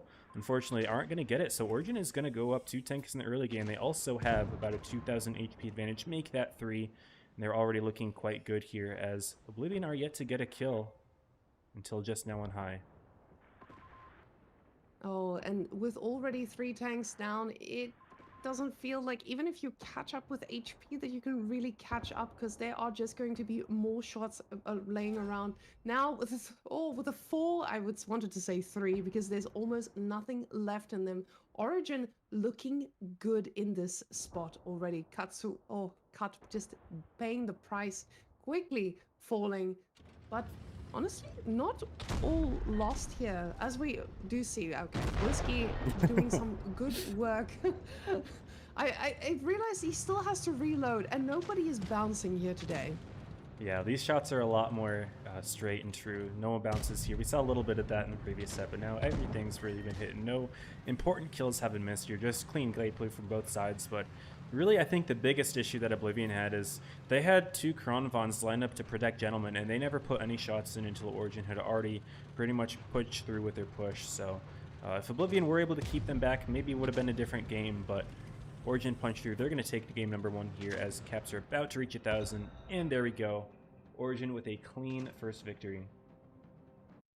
And even in that last moment, we did see a few shots just missing, and now this is where that question of the RNG sometimes comes in. How much of a deciding factor can this be? But these guys get up close, they're not leaving anything to chance. You can see Korra just top damaging there very clearly, living his best life as being one of those top performers.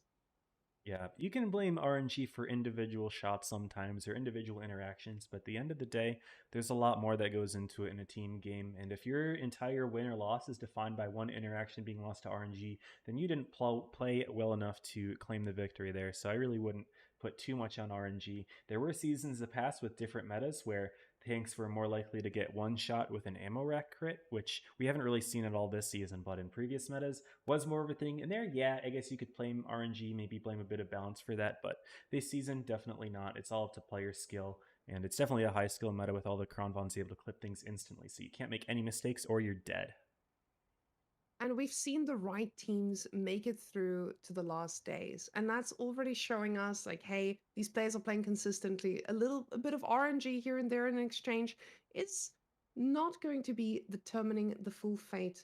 We do see these guys getting ready in there as well. But the composition's looking pretty even all around. Now we do have a slight bit of a difference here. And as we roll the map video, let's go see exactly what they're cooking.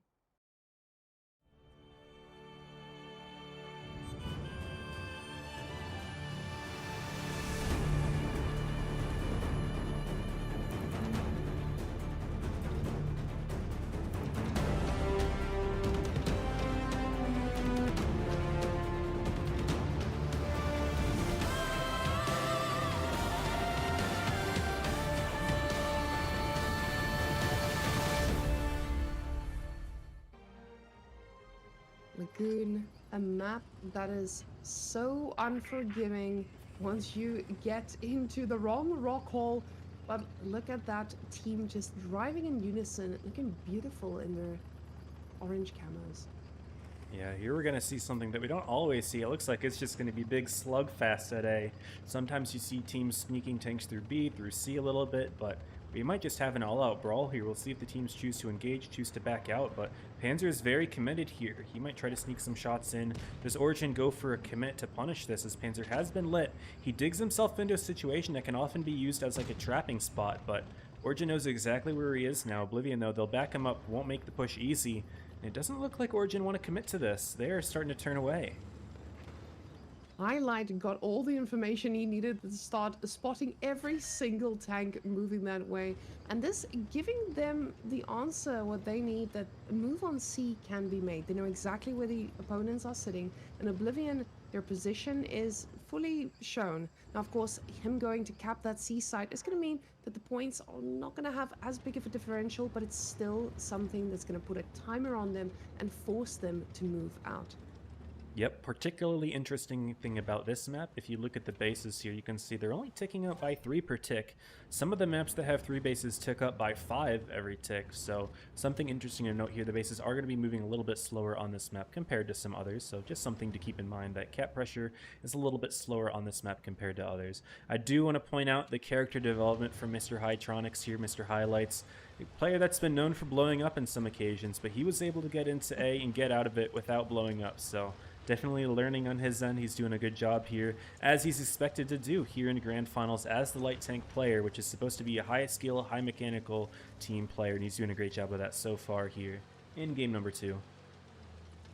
No blowing up for him just yet, but of course with the movement towards C, Oblivion is opening themselves up to a bit of a timing push here from Origin. Origin now clumped up together. They know exactly where they need to be and what they need to push in a moment. But Oblivion doing that little bit of a blanket surround again as we see the boys grouping around B, and Panzer taking quite a bit of damage here as well.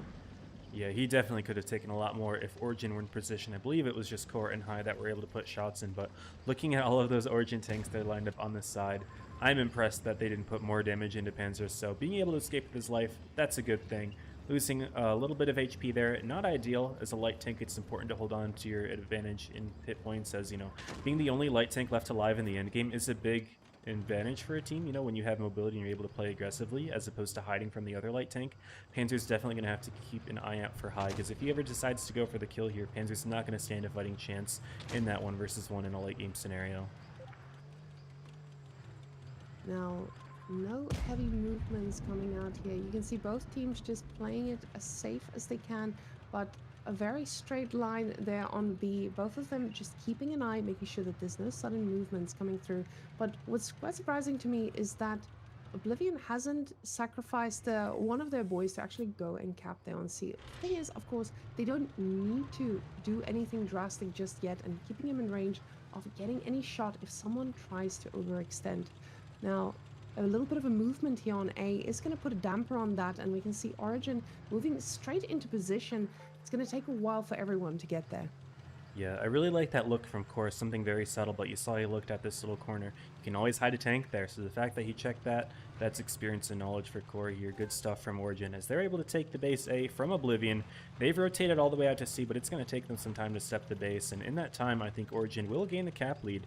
Gentleman sat here all by his lonesome to try to detect anything coming in, but he's not really in a good position to spot. He's a little bit too far behind that bush in order to get vision through it, but he might have a little bit of issues here coming through, and those 3 issues names are Rob, Cora, and Playmaker. He might get caught out here as Gent's been completely abandoned by the rest of his team, and this is going to be a pick for Origin for sure. Oh, sneaky, sneaky gentleman. He's trying to get out as quickly as possible, but takes a ton of damage. And Gentleman is running for his life, but there's not much life left in this poor man. He is just trying to get back to safety, or at least keep his opponents busy as the timer, or as the points are capped now for Oblivion. Them having control of 2 here. So he's got the attention, but it's going to be costing a lot. Yeah, the Gentleman just buying as much time as he can. The rest of his team, I mean, they're kind of coming back, but Yarrow, Dizzy, they're more looking elsewhere, and Oblivion's still a little bit spread out. Kami Ranger taking their time to respond.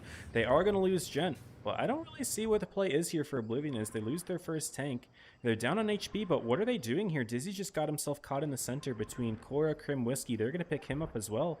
Oblivion's looking a little bit lost here. I don't really know what their play is. Now, Grubs is trying to find a way to break through, but Rob is getting dangerously low, and he's about to get hit with a ton of fire. Playmaker is going to need to make some massive plays against all of these tanks around him. Now, there's a little bit of exchange here with Whiskey too, and Yarrow getting ready to fire that shot, but he's got the support. And Playmaker and Whiskey just don't look like they're going to be ready to deal with that. The problem is still Origin does have the numbers game, and they are turning their attention here with Cora now coming to provide that support and gets a beautiful shot off on Yarrow. Yep, able to get the kill in Yarrow, that's good. I like how Origin is playing this against Ranger as well. Katsuragi kind of putting in the fire while Highlights just kind of distracts Ranger. As you're a heavy tank, you really want to be focusing the light, so he's not even trying to look at Katsuragi, but at this point there's really not a whole lot he can do. Panzer trying to rush in to save Ranger, but it's just a little bit too late. Yes, he'll pick up that kill, but at what cost? You've already lost the rest of this game. Akame kind of 1v1ing Cora here over on the B cap, but Cora has the extra shot in the clip, which means a lot more DPM. Akame has to reload 2 shells before he gets his full DPM back. He's not going to be able to do that in time. Krim comes to support, and just like that, it's going to be a 3v1. Actually 3v0 as Katsuragi picks up the kill and Panzer, not wasting any time. And that's a 2-0 lead for Origin here in Grand Finals. And Origin looking good doing so. They are not breaking a sweat. Again, timing this perfectly and just putting it in Origin fashion. Our big names are really showing up here. Now, we see that damage again from Cora. Cora, as you're pointing out, disgustingly hitting these opponents. And are we allowed to call him a carry? Yeah, Cora absolutely carried that game. I kind of pointed out his little peek earlier. He knows what he's doing. I think he's also playing on all 3 servers, so he's just a titan of the game at the moment and leading his team 2-0 in Grand Finals. I don't remember the last time Origins had such an advantage here in Grands, but they're doing it. This is absolutely their chance to put their name back in the spotlight here. We're going to be moving on to our next map, Rockfield here. We got to see that one at the end of the previous set. But here we are, game number 3, already busting the map out. Lineups aren't too crazy here. We're seeing 1 light tank from Origin, and the rest are going to be Krons. Oblivion's doing the same, but they've got a couple of Fluches in the mix here, just playing 1 light tank. It's going to be a T100 LT, though. Maybe, maybe not. They're not readying up in it. Okay, they're switching it a little bit. But the reason you would play a T100 on this map, it digs into the A bunker a little bit better to grab an early base. But the Panzerwagen does have the better spotting, and overall it's a faster tank. So I guess that's why they're picking it. The Kran meta holding strong. I just want to point that out. I absolutely love this. You can still be competitive, even if you're just grinding and unlocking that Kran. Being a safe pick all around, but Ranger not readying up yet. Thinking about these strategies, they have to think pretty hard. Because, of course, you're up against... Now, I guess I can call them both the GOATs. Now, Krim and Cora both getting our GOAT title here for NA. But boys, they're ready. The plans are settled. Let's go look at Rockfield.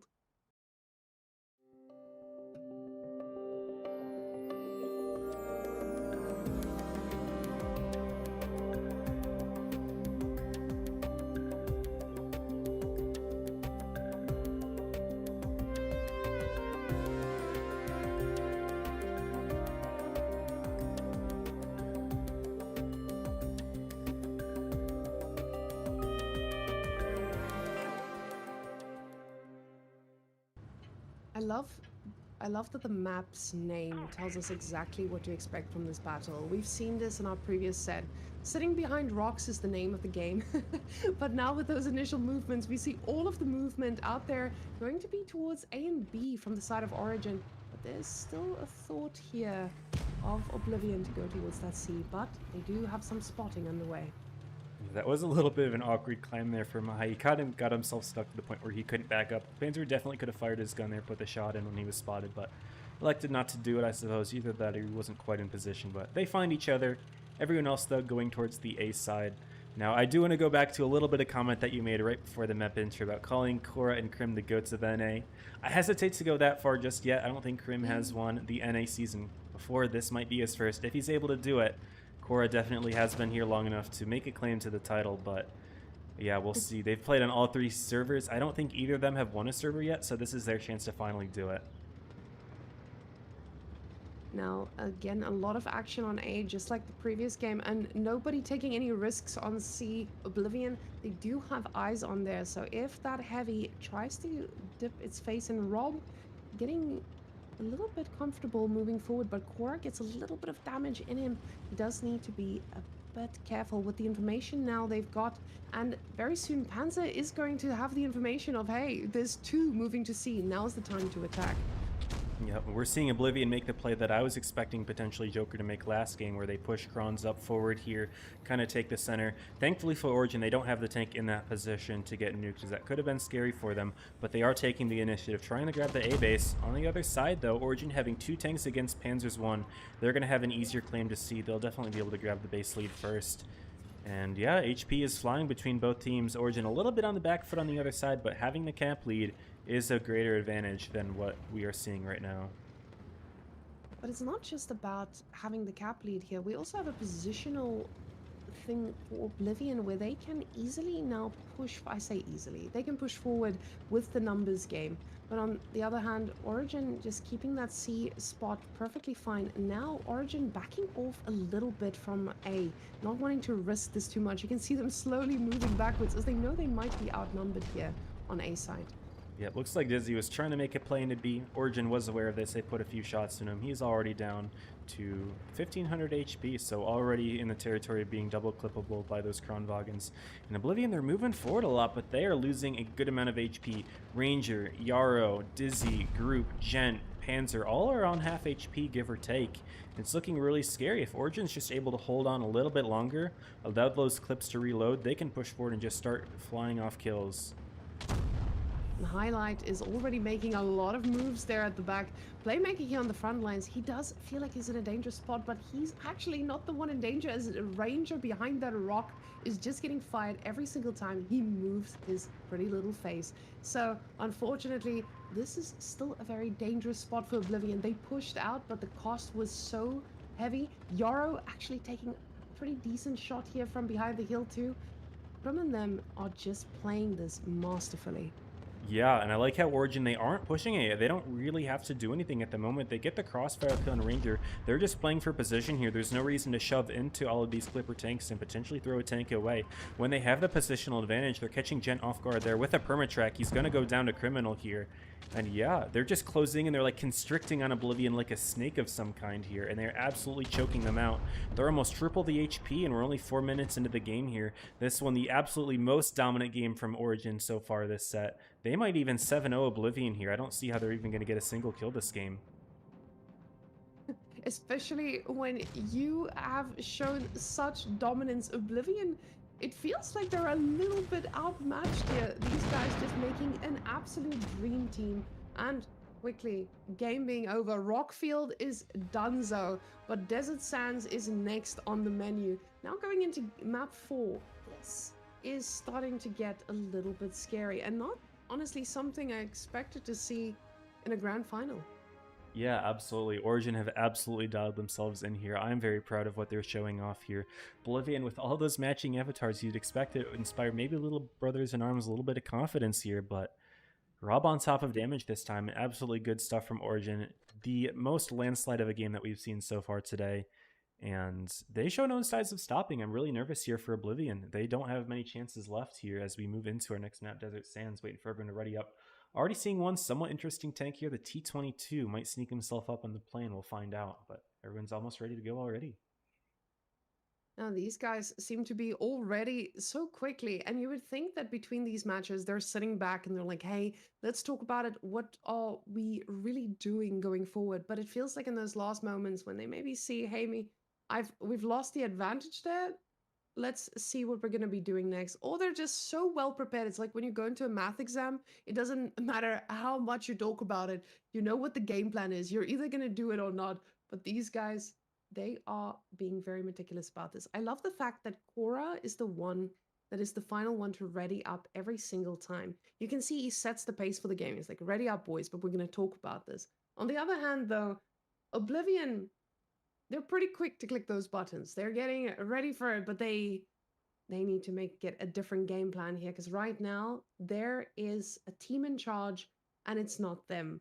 Now, Krim unreadying himself, but while these guys are getting ready to roll, lads, let's go and look at our video of Desert Sands.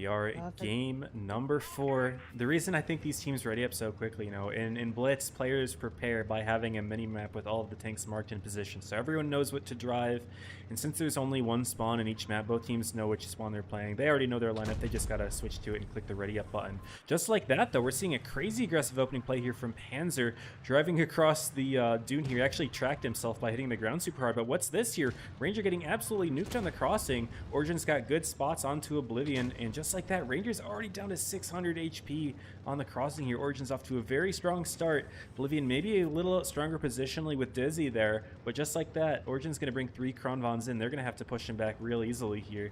What can Oblivion do about this? This was absolutely insane to see at this level, because in every other server when we saw this gameplay, nobody got the shots this far off. They knew exactly where to go. They read this team plan perfectly and was able to hit them significantly. Now Ranger on the back foot, Yara taking a ton of damage as well. But that being said, Origin losing damage pretty even, or losing a lot of HP pretty evenly all around. Yeah, I will say Oblivion did a good job of clawing it back. Shots into Katsuragi, Korra, Whiskey, all in the crossing themselves. They're not looking too bad, all things considered. In fact, I'd even say they have the positional advantage in the plane right now. Part of that is due to Dizzy's position here in the T-22. Very strong, armored medium tank. Got pretty good damage output as well when it comes down to it. Not easily HE-able like some of these tanks tend to splash each other. You're not going to be doing that too much to a T-22. But, ooh, nice blind shot. I think Panzer tried shooting at Katsuragi and hit high instead. Maybe an unintended shot into the light tank there, but good stuff from Oblivion at crawling it back. We're already back up to within 500 HP of each other. This is anyone's game still. Now, seeing how these guys adapt to the damage that was done, because of course with Ranger being this far down, they do need to be quite careful with all these shots just traveling miles and miles. But we do see some movement here from Oblivion onto the side of Korra and Whiskey, man. They are slowly making their way here, but I say slowly making their way, but they're getting in, getting out, not taking any risks and waiting to reload. Just very methodical, no risks needed to be taken. Yeah, meanwhile over on the Origin side, they were a little bit hesitant, playing a little bit carefully over on this side, as I don't think everyone from Oblivion's been spotted in a while, but Origin eventually will step into the C base, which will give them the advantage. Looks like Panzer's going to try to sneak himself into this edge right here, see if he can get something spotted. Does find Playmaker, but Origin's already grabbed the base. They can back out. Playmaker can rotate. And Oblivion's going to have to do something here, as now the caps are ticking. This is a 5-tick map, as we saw Lagoon earlier being a 3-tick. So it's going to start accelerating soon. Ranger standing there all the way at the back, trying to be in a bit of safety here. But now, with that information, they know that there are less tanks on the side of A. Still not feeling that confidence on moving out. They know it's so risky to just take any shots, but Dizzy gets a ton of damage done into him. Double shot. Oh my Krim goodness. also landing another one. Yeah, look at this angle from Playmaker and High. They were sneaking shots into his rear. Korra and Whiskey didn't even have to do anything. Dizzy getting farmed out from the other side entirely. And just like that, Oblivion's realizing, okay, Dizzy's position isn't sustainable. He can't hold this forever. We have to make a move. Looks like they're going to try to go for Whiskey here as a kill. But Krim going to look at Yarrow. We need to see a pickup really quickly here from Oblivion, but they're still hesitant. Gentleman and Yarrow going to reload their clips and try to go for someone here, but they're missing shots. Who are they trying to hit here? It's not clear. They're not getting a kill. And that reload time is so pivotal here, because with these compositions, that is the difference maker. And Yarrow now taking a ton of damage. Oblivion bleeding people left, right, and center. And now the push coming from Origin's side. Yet again, they waited it out. They landed a few shots, but Oblivion just not able to hit that mark just yet. Yeah, Yarrow kind of lost himself for free there. I think Oblivion's call was to go for Whiskey, go for Rob, go for Korra, but no one committed and ended up getting farmed out for free was Yarrow, and then Gentleman right after him. He is down to just a 2-tap himself. Maybe they were trying to look for shots into Katsuragi, but him being all the way back there, you have to push across the entire dunes for that. You can't do that. You open yourself to Rob, you open yourself to Whiskey, you open yourself to Krim, and this is an unforgiving Kronwagen meta, and just like that, 2-tank lead for Origin. They're looking to go up 4-0 here on Oblivion. This is absolutely insane. You see the confidence of Playmaker here with the support of Highlight. He is not worried at all. Dizzy now next on the menu and quickly cleaning up what they can. Now coming from the back to try and destroy everyone. I would say try, but look at the points. We're at 1,000 already. No HP needed here. The boys have taken what they needed. And what I'm the most excited about is seeing how much damage Korra did this game. Yeah, this is absolutely insane. So games 1 and 2, kind of close. I mean, Origin won them, but could have gone a little bit either way, at least for a little while. But games 3 and 4, Origin has just put the pedal to the metal here, absolutely dominating in these two. Korra not necessarily the highest game this time, but the calls that he made really good. Really the angle that Playmaker and High had onto Dizzy, kind of, you know, breaking the ice a little bit, forcing Oblivion to make a play that ended up not working out in their favor, losing Yara so quickly, only able to put in one shot. That was definitely a kill that they needed to get, but they failed at the execution. And just like that, Origin are one game away from sweeping Grands. And if anyone had predicted that today, other than the Origin team, I would have called them liars. But here we are. After seeing the performance we saw before, I did not expect Origin to be this commanding, but it feels like they used their time, watched what they needed, and got all the work done as unexpected. Really, even though going into this, the lineup solid, the call maker, everyone just bringing that oomph they need to push them over the edge. Oblivion looked strong, and that is nothing to scoff at. But Origin just bringing an absolute level of gameplay that we have not seen from anyone. Yeah, I That's am why very they're the best.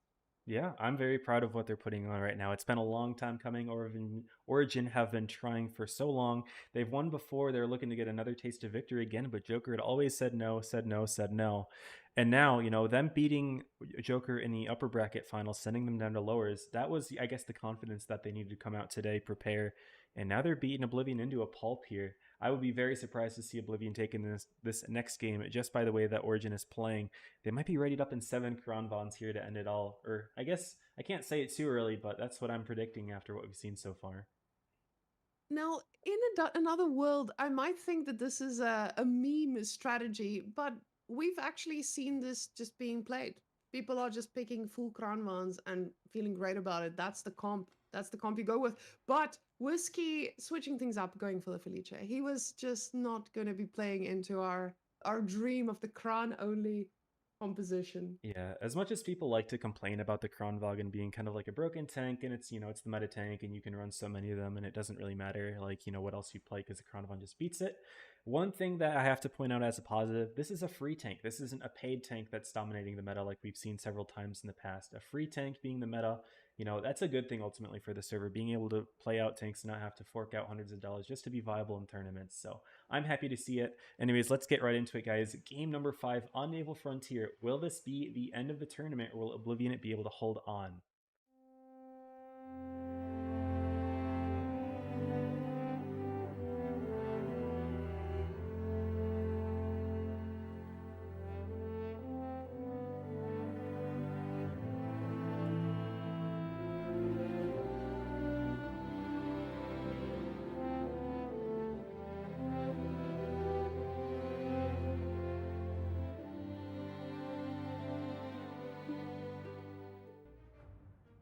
And nice Now, peaceful music for this last intro video, or potentially last intro video. I'm not trying to spoil anything. I didn't read the script, but this set has been anything but peaceful here. Take it away, Whammin. Caster Curse maybe just coming in now. And with Oblivion needing a reverse sweep to take this, it feels pretty good for Origin here. The movements, we're already seeing a Ranger getting himself here to the front lines, trying to get that initial spotting, and they do see Playmaker making his way onto the side there of A. I think the loadout for Oblivion is particularly interesting. We're seeing Ranger in the light tank. Now, Oblivion has a lot of really good light tank divers. Dizzy has played light tank on Origin in the past. Panzer has played light tank on Origin and Joker in the past and won several seasons with both of those teams. But Ranger, being the light tank now, I think Oblivion's realizing, okay, we need to switch things up. I'm going to take control in the light tank. I'm going to do what needs to be done. And maybe this is the confidence shift that Oblivion needs to get themselves back in this set here. And putting range on a light tank is pretty brave. This man has shown us he takes shots pretty well. He's like a magnet for these Origin shots. And now already doing quite a bit of damage here, but we're gonna see if this Playmaker has what his name says, as Dizzy is the one with most of the damage here. But of course on Felice it doesn't feel as crazy. You're there to be the meat shield and take a few shots if needed. But the position on Origin is a little bit more exposed than we see on the side of Oblivion. We do have a little bit of action there onto C, But a slow move here onto A. Nobody wanting to overcommit or overextend. There's no points on the block ticking just yet. Both teams just playing it safe. Origin knows we don't need to make any crazy plays, but we could if we wanted. Yeah, I hope to see something a little bit spicier. Playmaker was trying to grab the A base. Ranger was in position to defend it, so that's why he backed out. It looks like they're going to try to do it again. Actually, double tapping Gent here. Rob sneaking in yet another shell. That's really good early bleeds for Origin. And look at the HP differential between these two teams here. As yeah, all that damage in there. It's 18k versus 16k, just like that in the opening. 2,000 HP deficit. Granted, part of that's the lineup. Ranger has a light tank, whereas Origin is not running one, but still, you know, that's a good advantage for Origin early game, even if they weren't able to grab the A-base quite yet. I'm sure they're going to try it again, especially now that Rob is down here to support Playmaker in this endeavor. Now, Rob being down here for the support, you know, of course, you need this, but at the same time, you're so far out from if there is movement onto C. Now, he does want to throw a little bit of an eye, making sure that nobody is making their move here. He hits a shot in the dark, doesn't snipe anyone just yet, but gentlemen, he is definitely on the chopping block there. But Ranger, he's doing a little bit of a rotation, going towards that main clump over there on C. And is this just because he wants to spot, or is he looking for making a bit of a rotation? Looks like he's found Krim over on top. That tells Oblivion that 2 Origin tanks are up top at minimum. There's a decent amount of setup over there. And they already know that Playmaker and Rob are over on the A side, so that's actually very telling for Team Oblivion that Origin is spread quite thin, and if Oblivion wants to make a play on a particular side of the map, they can do so. However, I say that, Hai and Katsuragi are here setting up a bit of a trap. I haven't seen if they've been spotted. I would imagine if Katsuragi is peeking up like that, he probably has been, but Oblivion cannot make a play for C, and Ranger's looking like he might do exactly just that. This could be deadly. Deadly, because Ranger on that light tank is going to melt once the bullets fly, and everyone has their eyes set on that position. But Ranger is poking in those tracks a little bit. The base is starting to tick, but at exactly the same time, Origin is also doing the same on A. Feeling confident in seeing all that movement around C, they know we don't need to take any risks. Let him take the base, and we'll do exactly the same. Yep, I'm guessing Origin made the calculation that, you know, they stepped in the base just a little bit earlier than Ranger, so if they were thinking about pushing C as a risk, they didn't have to take it anymore. They do have the base lead, and that's ultimately what matters. They have Whiskey defending B. Katsuragi and Hai do have angles to rotate in if they need to. We're seeing Yarrow set up in a position to help from Oblivion, but you might not want to make that sort of play. So yeah, tension is going to keep rising. Group did get bled out while I was talking there a little bit, and so we're seeing the HP deficit grow even more. Really, Oblivion's only put 1 full shot in this entire game. That was into Playmaker. That was actually just a couple HE splashes, maybe. But they've already bled 2 HP tanks of their own. So, yeah, Oblivion's not looking good here. And if they have any chance at winning this set, they really need to find it right now, because things are not looking good. 2 minutes on the clock, and this is not just the timer. This is a ticking time bomb of their career. They need to make a play, and they need to make it quickly. Ranger tries to get a shot over here too to start off with a bit of a play. But Playmaker, he takes a little bit of track damage. He is spotted, but not making much of a move there yet. But it does look like Oblivion realizes, hey, this is now or never, and slowly moving closer as we see Akame also scooting in a bit, but Playmaker taking yet another shot. The problem is just, this is not enough to give them that confidence to push in. Yeah, only 1.5 minutes left in the game. It's really getting tight here. All Oblivion needs is a kill, though. The question is, where are they going to find it? Now, Playmaker's getting bled out over on this side, but Origin is now making a play towards C. They're going to see what they can find from Oblivion, and if Group is the target, I don't know if Oblivion has a way to defend it. Origin going to step on the C base. As we're only a minute in, yeah, Oblivion's going to definitely have to make a kill here. Looks like Panzer Gentleman going to try to go in and grab Rob, but so much distance between them. Who is their kill? Playmaker is the man in the middle right now, but Panzer also getting a lot of damage on him. Now, with C being capped, oh, disgusting pickup. I didn't think that Dizzy had that angle. He had the elevation, picked up the kill. Problem is, Yarrow did get lost for Oblivion, so now they're back to square one. They need to start picking up kills here. Less than a minute left on the clock. Thank you for pointing that out, as time had certainly flown by and I hadn't even noticed. But now looking at Gentleman here, he's in a bit of a sticky situation himself, only 800 HP. Rob did miss his shots, but Ranger going to try to clean up the kill, but 30 seconds left. Sparks are going to continue flying, but Origin grabbing a second base. I don't even know where to look. There's so many things happening on so many different sides of the map. You know, there's 20 seconds left on this game, and it doesn't matter what happens. They're still eliminating left, right, and center. Korra getting dangerously low, gets taken down by Akame. And even though they've got the points, the problem is the HP is also getting dangerously low. Origin just looking like they are ready to clean. 5 seconds left on the timer, though. Oh my goodness, guys. Origin has done it. They are the champions. 5-0. It was looking a little bit good for Oblivion, starting to pick up the kills, but no, they didn't have anything left in the tank, and Origin able to get the eliminations that they needed. The cap differential too great. And huge congrats to Origin for winning NA Blitzmaster's Legacy. This was a long time coming, and I'm sure they can feel really proud for themselves. Congrats to everyone on Origin for sticking with the team as well, despite all the losses they've had recently. But I think this is a first season victory for Whiskey, for Krim, for High, for Playmaker on the NA server. Got to feel really good for them. They've worked super hard. Very proud of them. They deserve it.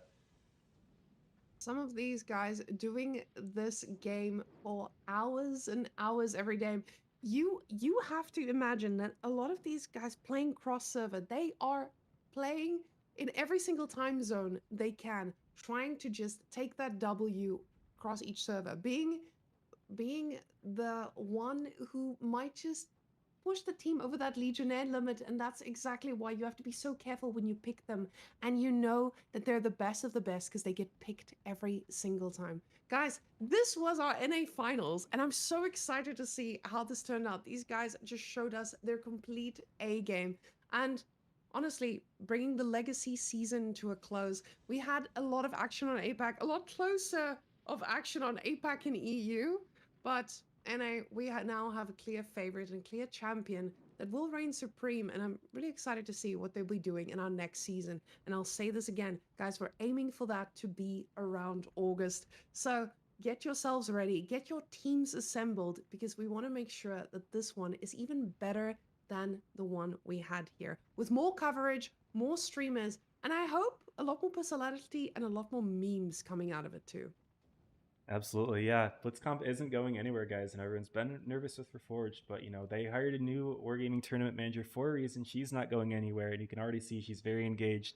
I have to give my huge thanks to Woon for giving me the opportunity to stream alongside her. It's been a blast. I'm trying to see if Cora's good for a player interview. Are you up for that, Women? He actually just responded to me. I would love to see a player interview with Cora. Cora's my goat. Figure out how to add him in here. Shoot. I'm not Discord savvy. Oh my goodness. It's okay. Let Grandma handle this. Give me a second. All you. I got the button. Go ahead. And voice call starting in a second.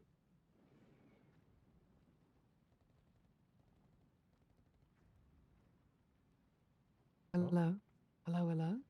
Cora, congrats on the win. Wow. It's finally back. Thank you. And those were good games, huh?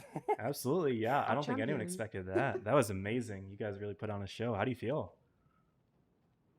Good. I mean, for me personally, like I lost the grand finals on 2 servers before this one, so it's very nice to be able to win. I was really hungry for the win today, so I'm very happy about it. Yeah, they were all warm-ups for this one, I suppose. You know, this is one that matters the most to you, I'm sure. So, you know, finally having the championship back in the Origin team. Now, you've had a lot of players on this roster for a while and haven't found success, but you've stuck with them, and now here you are. What does this mean to you and to them? No, it means a lot. I mean, we always trusted the process, you know, like a lot of the times we lost in past seasons, like we always made it to grand finals. We had good performance, but you know, I took new players who, you know, like were kind of inexperienced at the time, and like the more experience they got, the better they perform. And you can see today for sure, like the improvement between like this season and last season. You know, it's almost the same roster exactly, you know, but we just had some, you know, extra experience, and I'm very proud of them. They played amazing. I'm so proud of my team, and I couldn't wish for, you know, better players to play with. Did you put this up to individual performance, or do you just think you guys are syncing a lot better as a team with the time that you've been playing together? I would say we had huge advantage by calls. I think I outcalled Oblivion pretty hard, but also we played very good individually at the same time, which is why we won the 5-0 dominant win there. Because usually what happens is sometimes I have good setups and then we make like individual mistakes sometimes and then we start losing rounds like this. But today we kind of saw what happens when we have good setups and also not making any mistakes. It was flawless win, honestly. We played perfect. So very happy with our performance individually. Absolutely. Wim, is there anything else you want to ask Cora?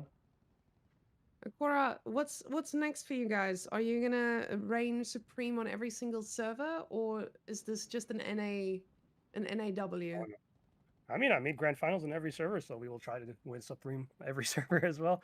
We were very close to. I was close to doing it this season. It's a little bit unfortunate, but overall, I'm really happy, and yeah, I think we can look forward to future seasons for sure. Hopefully, Reforged will, hashtag fix everything. So I'm excited for this. Yeah. Cora, Absolutely. you're a name that's just involved in every avenue of Blitz, and you've been such a huge help to me as well, especially learning and getting up to scratch with the game. And I know there's still a long journey ahead of us, but I'm just finally so glad to see your name popping up here at the top to just make sure that the community can see who to also just look up to. It's honestly amazing work with leadership and really getting them all the way here. It's Yeah, been a thank you, pleasure. thank you. I appreciate it, Woman. Very nice words. Thank you. Yeah, congrats Yeah, again. honestly, again, I wouldn't be able to do this without my amazing teammates. Honestly, they're very supportive and they always had like perfect attitude to improve and learn from mistakes. And I'm so happy with how we played. So, yeah, again, I got to give it to my team honestly because I've called many good like finals before, but today we really put a perfect performance on it. Like it's a big difference you can see from last season, like I said. So I'm so happy, and again, big shout out to my team and thank you for all the guys who were supporting us in the streams. Appreciate every one of you guys. All the comments that you guys leave on the streams when you're watching it. We read them. You might not think so, but we definitely, when we're watching the streams back, we always check it. So thank you for all your support, and we'll see you in the future seasons for sure. Absolutely. Can't Let you wait. get back to celebrating with your team. Thanks again for the call, and yeah, enjoy your night. Thank you, everyone. All right, thank you.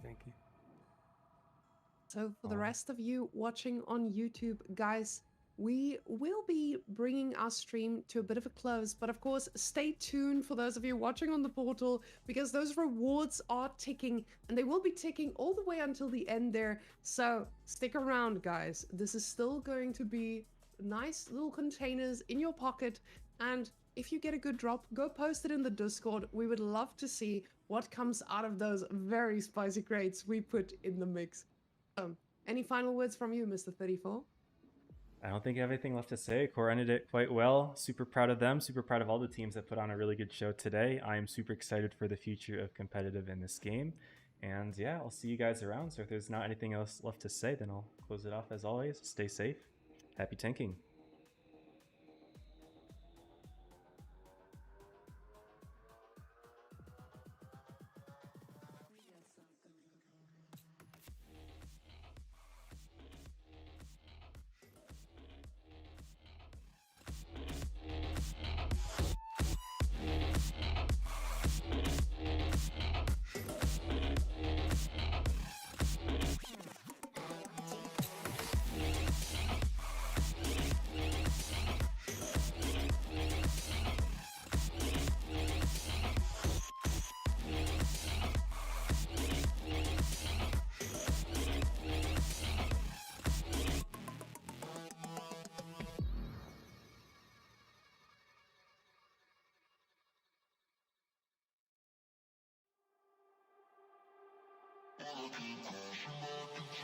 Yeah, no, I'm stuck like I'm touchdown. I can do my dance like a touchdown.